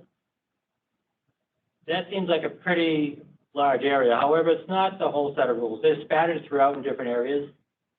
Specifically, Part 307, as Karl went through it in depth, has the requirements and what's expected for erosion control plans. Part 311 has the requirements that are expected when an application is received by DES. Then it breaks out into project-specific requirements. Chapter 500 is for specific projects like 520, I think Karl touched on this also. 526 is for dam projects. 527 is the requirements for DOT. 524 would be for something like residential development. And all these subsections have specialized erosion control requirements for the project to be considered by DES. Chapter 900, stream crossing rules, that also has separate erosion control requirements. And of course, the coastal area, Chapter 600 has requirements specific to the coastal areas to handle tidal buffer zones and tidal flushing. All these requirements work cooperatively and reference other areas such as alteration of terrain, the New Hampshire General Permit, and other programs.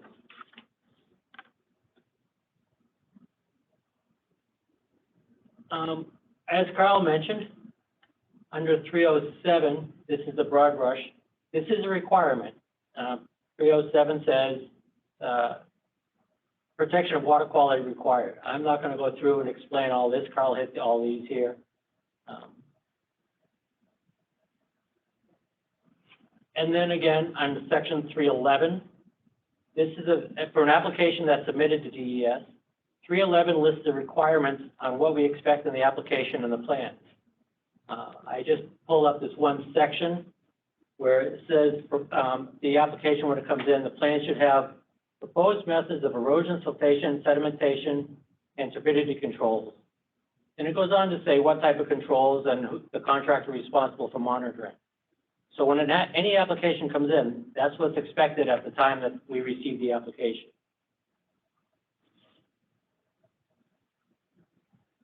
To facilitate DOT projects, DOT projects are a little different than a regular wetlands application.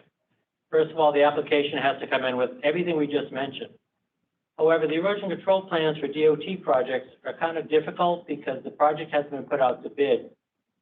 And the plans do come in with erosion control plan, but it's more of a course plan showing that erosion controls are possible. However, the final plans are due afterwards. This is to allow the contractor the opportunity to design and create erosion controls that are going to be cost effective. After all, they are there to make money. Also, to address his means and methods. The DOT may envision the project being done one way and the contractor comes in and may have an entirely different way to do the repair or the construction that wasn't considered during the permitting process. So by allowing the contractor to create their own erosion control plans and submit them afterwards, DOT can put the permit out there to bid, and the contractor can design their own erosion control plans.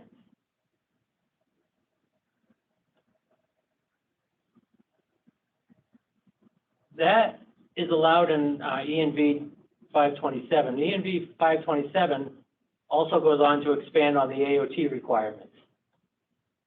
The AoT requirements in 527 are actually pretty similar to the AoT requirements that are thrown up there in ENV WT 307. There is, I think, 3 of those rules are the same rule, references the same requirements. I believe 150504 is the one that is required in the 300 section, but is not listed up in the AoT requirements. Again, as Rich explained, the AoT rules highlighted here are just what we expect on the application when it comes in.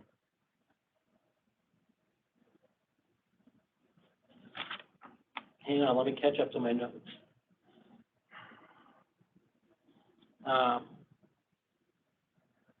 Okay, sorry, the screen's kind of small here. 527 goes on to say that erosion control plans need to come in with the 2-foot contour intervals. I'm good. Expanding on the specified projects, 311 goes on to say that projects within stream crossings also have to meet a whole bunch of 900. It says 903, it doesn't say a whole bunch, but 903 specifically is 90301, 90302, 3, 4, 5, and 6. And those have individual separate erosion control requirements, such as 90304 requires specific conditions or specific submittals for water diversions and dewatering basins, to include time of year, hydraulic calculations for flow capacity of the pumps or channels, how far away it's going to be, location, and of the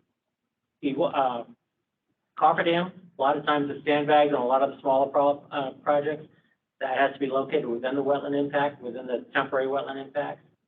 Sump locations and flow directions. This is all required in 900. This is an additional requirement up and above the section 307 that Karl covered earlier.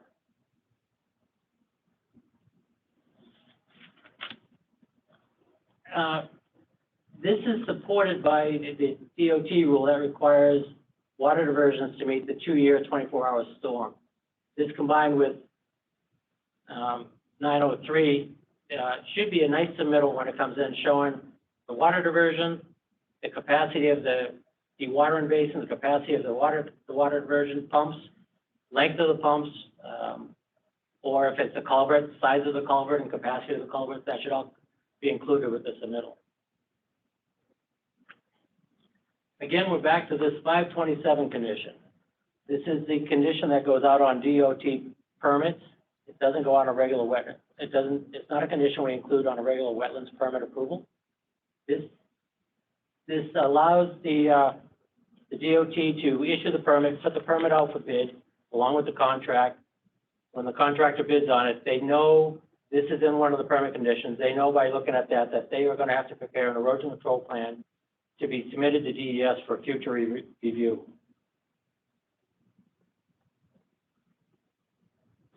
So what are the timeframes for all this? We just linked the requirement that Karl went through and Ridge went through for the erosion control plans to be submitted. Karl briefly threw out the powers of the department, and we've gone through the rule requirements. So when a erosion control plan is submitted, what are the requirements? Well, first, let's consider a regular wetlands application. When a regular wetlands application comes in, the erosion control plan is part of that project. We approve that application and issue a permit, and we reference a certain plan set. That plan set would have been submitted with the regular wetlands application. DOT does submit a plan set, but the erosion control plan is more of a plan showing that it's capable of supporting erosion control, but we don't approve the erosion controls. It could be submitted at that time. Under a regular wetlands application, the erosion controls plan is kind of subliminally approved with the wetlands impact plan. For expedited, that would be 30 days. For regular minor or major, that would be 50 days. Unless it's over an acre, then it's 75 days. With a DOT project, the permit's already been issued. Those timeframes have been well met and gone down the road. We have an MOA with DOT, which discusses many different avenues of the wetlands review process. One of those is review of the erosion control plans. Under that MOA, once we receive a complete set of erosion control plans, we have 14 days to review that. That's a pretty short window, considering if you put 2 weekends in there, it elapses 4 days right off that 14 days. Typically, the process is that the contractor will submit an erosion control plan to the DOT, typically the Bureau of Environment. They'll review it, and if they accept it and determine that it meets all their criteria, they will forward that to us. We get those plans from the Bureau of Environment. From the day we receive it, we have 14 days, and that's where we start our clock. So what are the plan requirements? I get asked this all the time in the field when I'm standing out there. Somebody says, what exactly do we want on an erosion control plan? Well, that leads to this slide. On the left-hand column, you'll see all the different BMPs, requirements. The next section is the wetlands rules, different references there. This slide actually shows how all the different programs coordinate together and have the same references. The green column is the New Hampshire Stormwater Manual. The yellow column is the AoT requirements, and that's a fairly incomplete column. By the way, this is a work in progress I'm working on. It's not complete. And after watching Karl's presentation, I need to add another column to include the Shoreline Water Quality Protection Act requirements. I'd like to add that in there also. The new AoT BMP manuals and the CGP requirements. So let's just look at one of these just to expedite it a little bit. First of all, perimeter controls. I just randomly picked this one earlier. Under perimeter controls, you can see all the way across it has different requirements in all the different programs showing coordination between the different federal and state programs. These are references for the wetlands rules. I believe there's some more references. It's probably incomplete. This is a New Hampshire Stormwater Manual reference. AoT requirement. I actually believe there's 2 references in the AoT rules. I only have one in this spreadsheet. That is the New Hampshire General Permit reference. I believe that's referencing the draft version of the 2022. And then finally, on the very end is the EPA CGP requirements for perimeter controls to be installed. We could go through and do this for most of these, and you'll see there's multiple cross-references as you pick any one of these, such as species of concern, sedimentation basins, or fuel storage. So everybody wants to know what needs to be on a erosion control plan. Technically, all that does, but that's not what we really want. I don't want to look at a plan with all that stuff on there. We would never get through it. So this is a short list, and actually, most plans, if they have this stuff in here, they actually get most of the items covered. To include all disturbed areas that the project is going to be working in. The wetlands impact areas should be shown on the plan, so we know that their proposed work is all within the wetland impact. Perimeter erosion control should be on that. Stockpile locations and erosion controls on the downhill side, that's part of the work area. Dewatering basins, locations and capacities, flow paths, erosion and sediment controls affiliated with those dewatering basins. Clean water bypass and designs and capacities should be on the plans. Staging areas should be on the plans showing all this, usually within all disturbed areas. Fuel storage locations, and CGP now requires secondary storage. I guess you could take a shortcut and say for almost anything. They used to have a minimum gallonage, but now it's that secondary storage for almost any fuel storage. Concrete washout locations, and that should be a leak-proof concrete washout. Shown on the picture is a leak-proof concrete washout off the I-93 project from a few years ago. That's a EPA requirement and a CGP requirement. Sampling locations, if the project's going to have sampling somewhere, should be on there.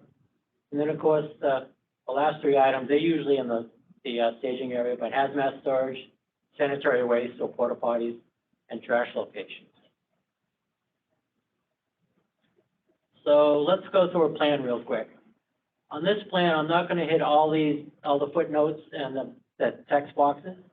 I will note that this plan does not have a staging area. For this project here, this is on I-89. The staging area is at about 200 yards off the right of the page. It was on a different plan. They did submit a plan with the staging area. I just did not put up the sheet with it.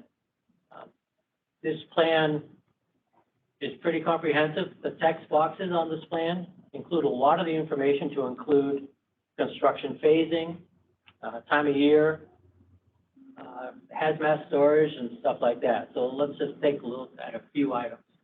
First of all, limits of disturbance, clearly marked. This is the work area. There will be nothing done outside of that. There'll be no tree clearing, no equipment storage, nothing like that. This plan also shows the limits of the approved wetland impacts. This is purple line. That's what we approve for impacts. There's no cofferdam on the outside of that, no dewatering basin, dewatering pump on the outside of that, no discharge from the dewatering on the outside of that area. Next, we have the cofferdam. It's located within the wetland impact. There is a text note that describes a narrative on the dimensions of that. Dewatering pump within the cofferdam, and the dewatering line, you can see it's clearly being pumped up slope away from the project. The dewatering basin with the detail and flow direction, it has perimeter controls around the downhill side of it. It has flow arrows shown, which we'll come to in a minute. Flow arrows on the project. Flow direction, I don't know if you guys can see that, but these are small arrows, and there are actually about 10 of them on this plan, showing flow direction from both the paved surface. That way you can see which way stormwater is going to flow onto and off the project. That's a CGP requirement. Perimeter controls. In this project here, the perimeter controls are actually a double row of perimeter controls. We'll have a short side note on that. Under the CGP, the contractor is required to maintain a 50-foot natural vegetative buffer between their work area and resources, public waters. The Appendix F of the CGP allows for less than that 50-foot natural buffer to be maintained if the contractor submits information showing that their perimeter controls are going to meet the equivalency of a 50-foot natural buffer.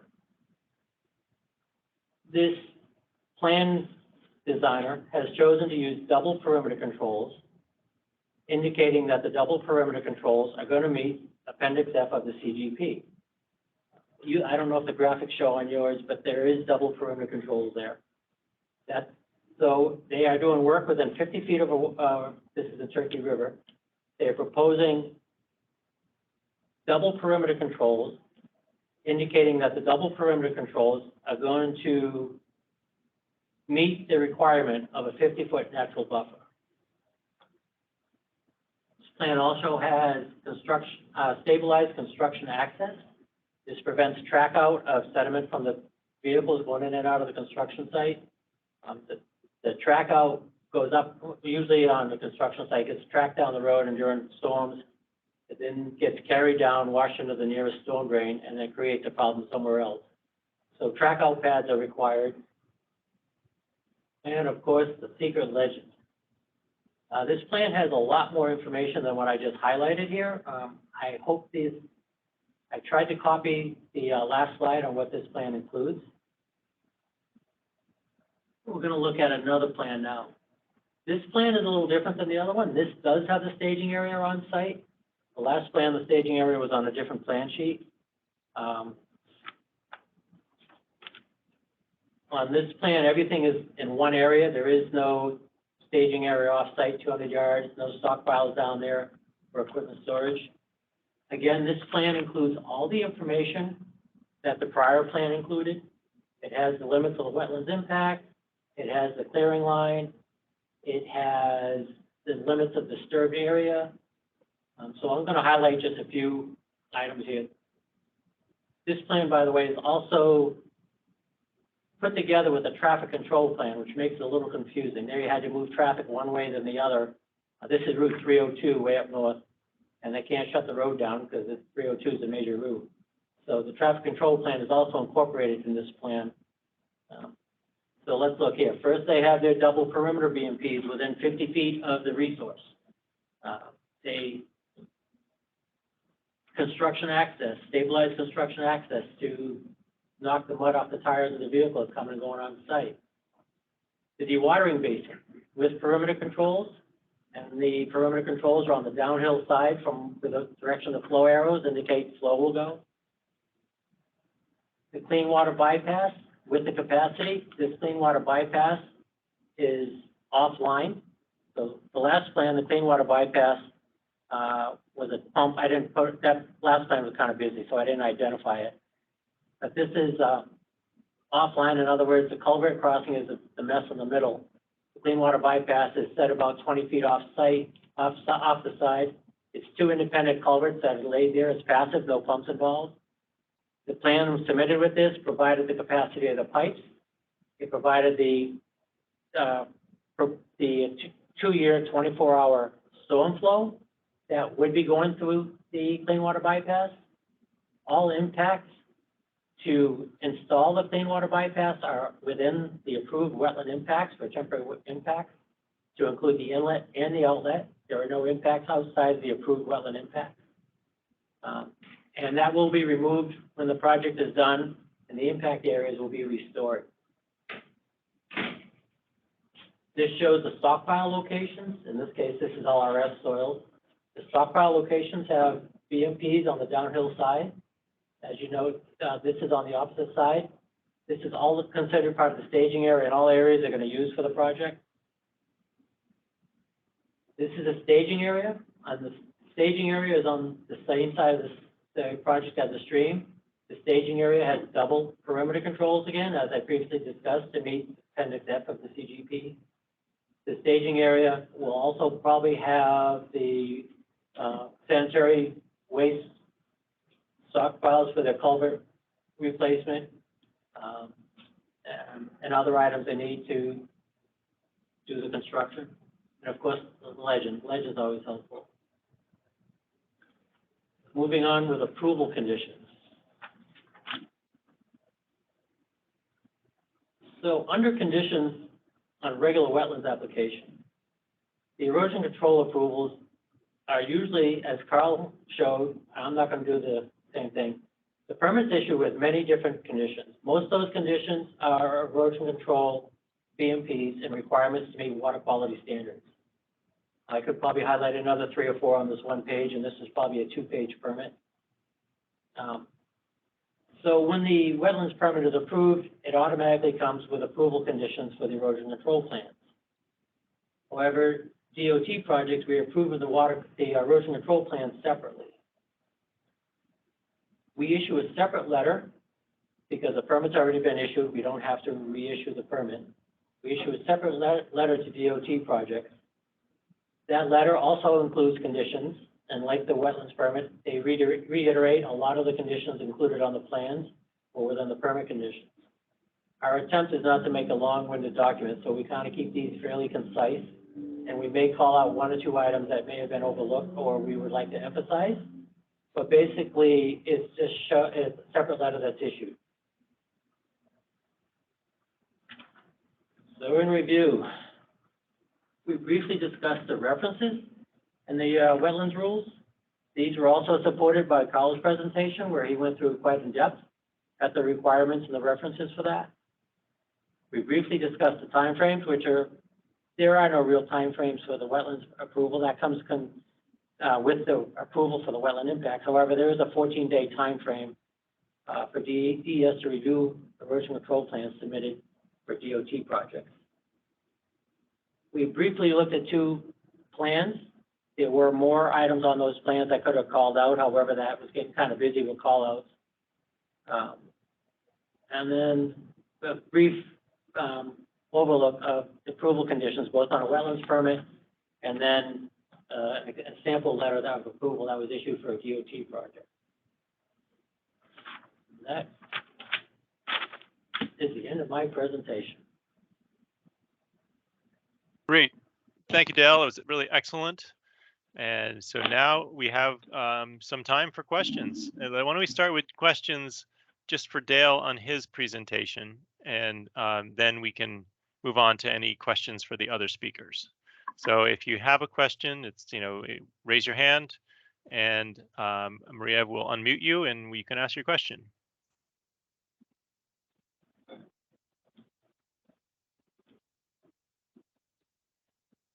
Anybody?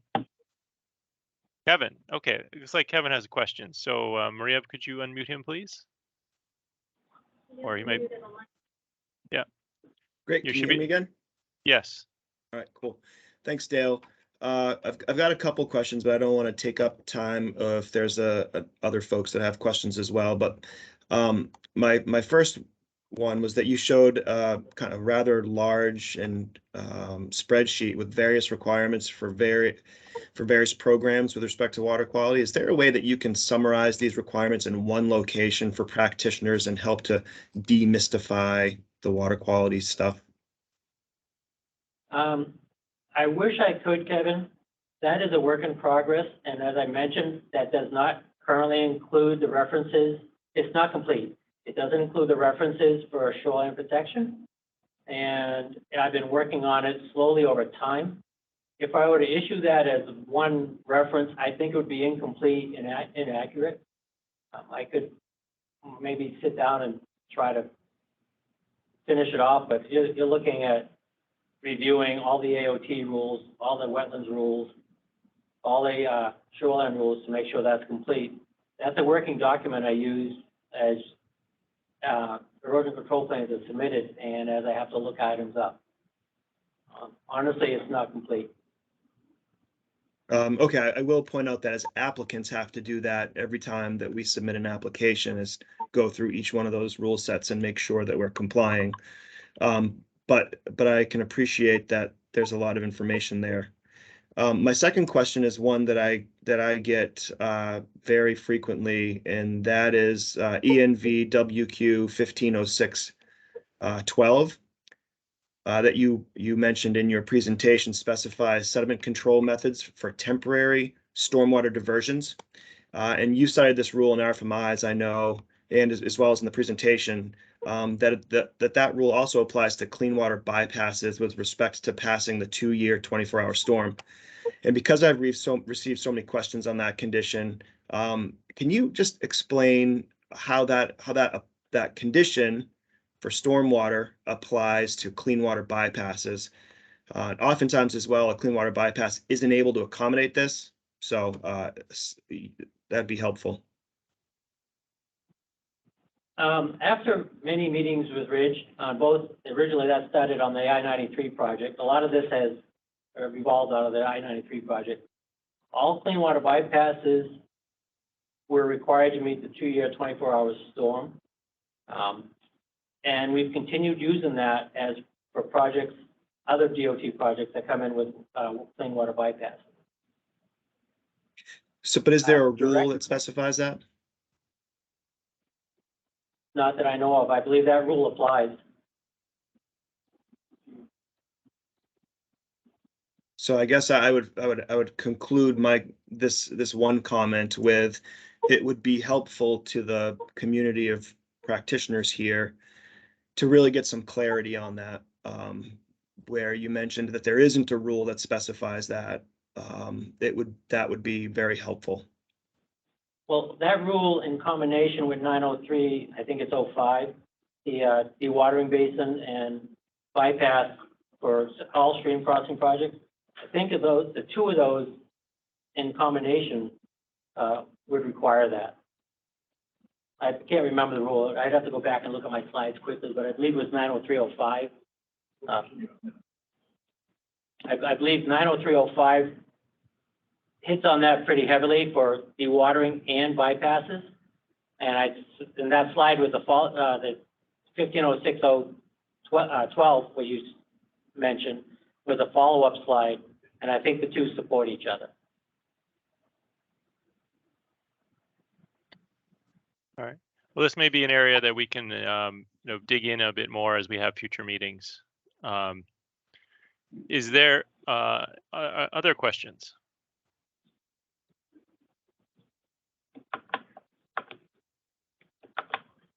Okay, looks like Jack Madden is the next. Go ahead, Jack. You're unmuting on our side.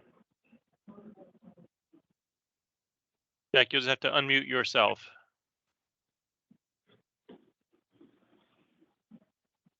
There you go. There we go. Okay, I got it. This is just a higher level administrative question. Are these slides going to be made available on the DES website at some time in the near future? Answer to that is we're going to be posting the recording on the website, so that will have the slides and the audio. Okay, excellent, because each slide contains quite a lot of good reference information. Thank you. Yep. Okay, next questions. Any more questions? And we can broaden this at this point if you'll have questions from the earlier presentations from Karl and Ridge. You know, although we had some time for discussion of those at the end of their slides.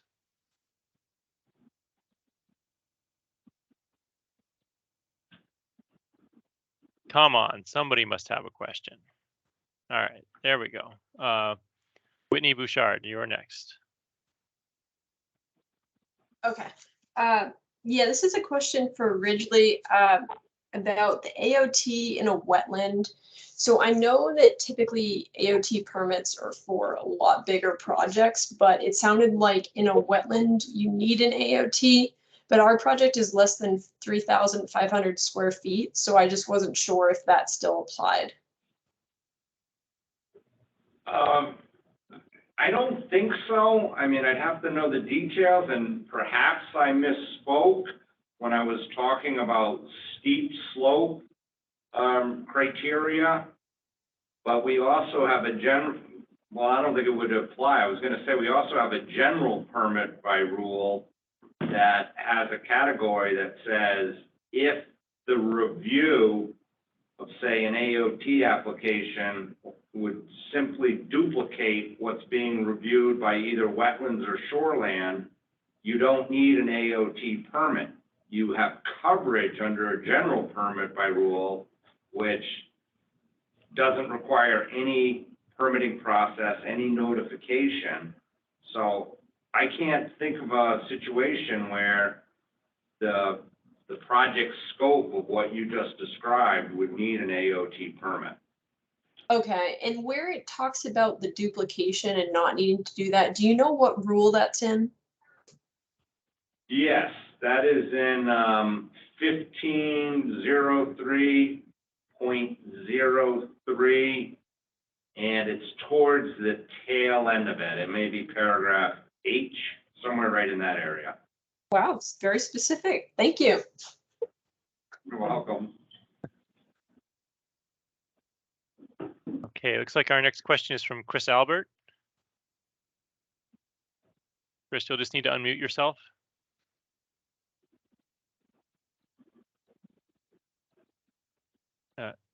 Chris, I think you're unmuted on our end. You need to unmute yourself on your end.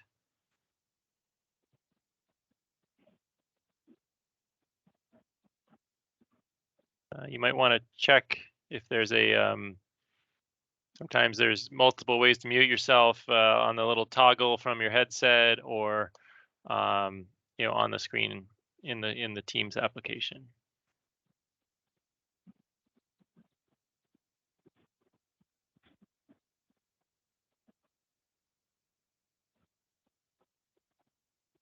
We are still not seeing you, hearing you, Chris. So.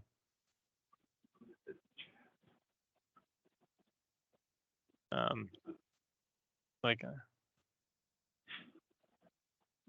think you have technical difficulties being logged out and back in. Okay. So Chris, if you're there, we're still able to hear you, or we're still waiting for your question, but you need to raise your hand so we can unmute you on our end, and then you have to unmute yourself.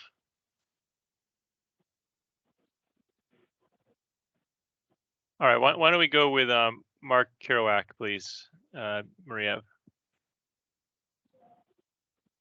Is unmuted on our end? Yeah, that was a mistake. I didn't have a question. I'm sorry. I was. Okay. All right. So Chris, you're back.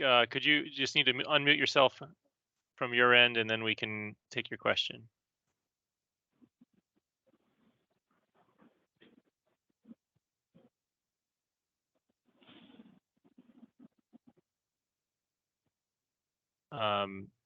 Chris, there seems to be a problem. I think we're going to have to move on. Is there anyone else who has questions?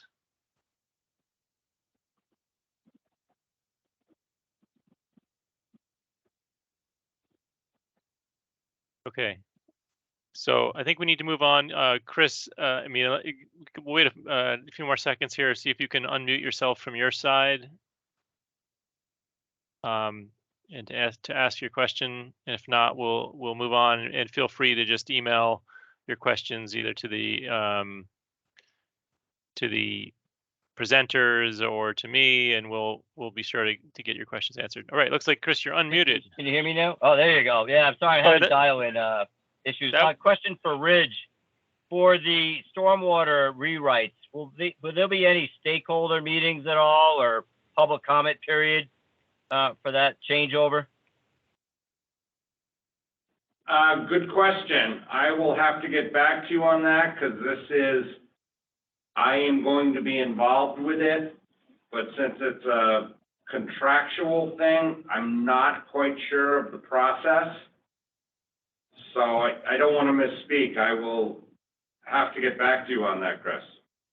Okay. No, I just think it's something where the boots on the ground, the people that have been dealing with the pluses and minuses, we should have some kind of comment period, even just a UNH, just to see what we're finding is working and not working. That's all. Yep. No, I think it's a good suggestion. I don't foresee that this manual is going to go beyond the rules. I'm not even sure we'd be allowed to do that. But if you're talking about, some input on, as you say, what's working, what's not, we would certainly welcome that. I just don't know if it's a formal process. but always encourage comments. Good, understood. Thank you very much. You're welcome. All right. Any further comments or questions? Bill, this is Karl Benedict again, and I'm just hoping to follow up just a little bit further on Kevin Nyan's question regarding the checklist as well. So just to indicate, that is something that we will work forward to generate. As you saw, there's a very comprehensive list with multiple sources, but we will work towards kind of generating what we'll consider like a high level checklist for erosion control plans in the future. And maybe just to comment, we're glad to speak further on the 2-year bypass requirements. We might throw out the ENV WQ 1506.12E as a reference for conveyance, also required through Army Corps. So hopefully that further addresses those 2 questions. Thank you. So Carl, you said that all very quickly, and that's, could you just repeat that citation? And I mean, this is the context of, Kevin was asking about, where does this 2-year flow for the bypass come from? And that's what you're saying, look at this rule site. Is that correct? Right, yes, we're pointing to 1506.12E for temporary diversion channels to convey 2-year 24-hour storm.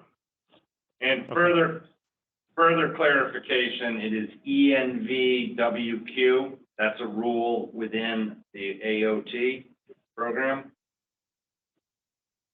Just want to differentiate from wetlands. Yep. Good. Thank you, Rich. Great. Thanks, Carl. Thank you. Any other further questions? Okay. Well, you all are, after many years of working on remote platforms, I'm sure you're all proficient at using the clap emojis at the end of webinars. So I don't know if that's turned on or not, but I certainly hope people will, thank our presenters today. They did a great job. And just to review, there was Karl Benedict from the Wetlands Bureau, Ridge Mauck from the Alteration of Terrain Bureau, and then Dale Keirstead from the Wetlands Bureau. And I also want to give out a shout out to Marianne Tilton, who organized the training and put all together the agenda and got us all coordinated with DOT. She's done a wonderful job. And then also a shout out to Maria Jacques, who's our business analyst, who's been making the technology work behind the scenes. And I can tell you that it hasn't been cooperating. Isn't that funny how that always works? I think that there's a setting on these things that the more people who are logged in, the more likely is it to have problems. But she's done a great job making this work, and I want to thank her for that. And then I want to thank you all for spending the morning with us. And a reminder that the second session of this training is next week, September 23rd, starting at 8:30 again, running till 12:30. And we'll have presentations by Jamie Houle from the UNH Stormwater Center, from Randy Shuey, who's a private consultant, and then a wrap-up discussion and Q&A. So thank you all, and enjoy your Friday, and have a nice weekend. And we will hopefully see you next week.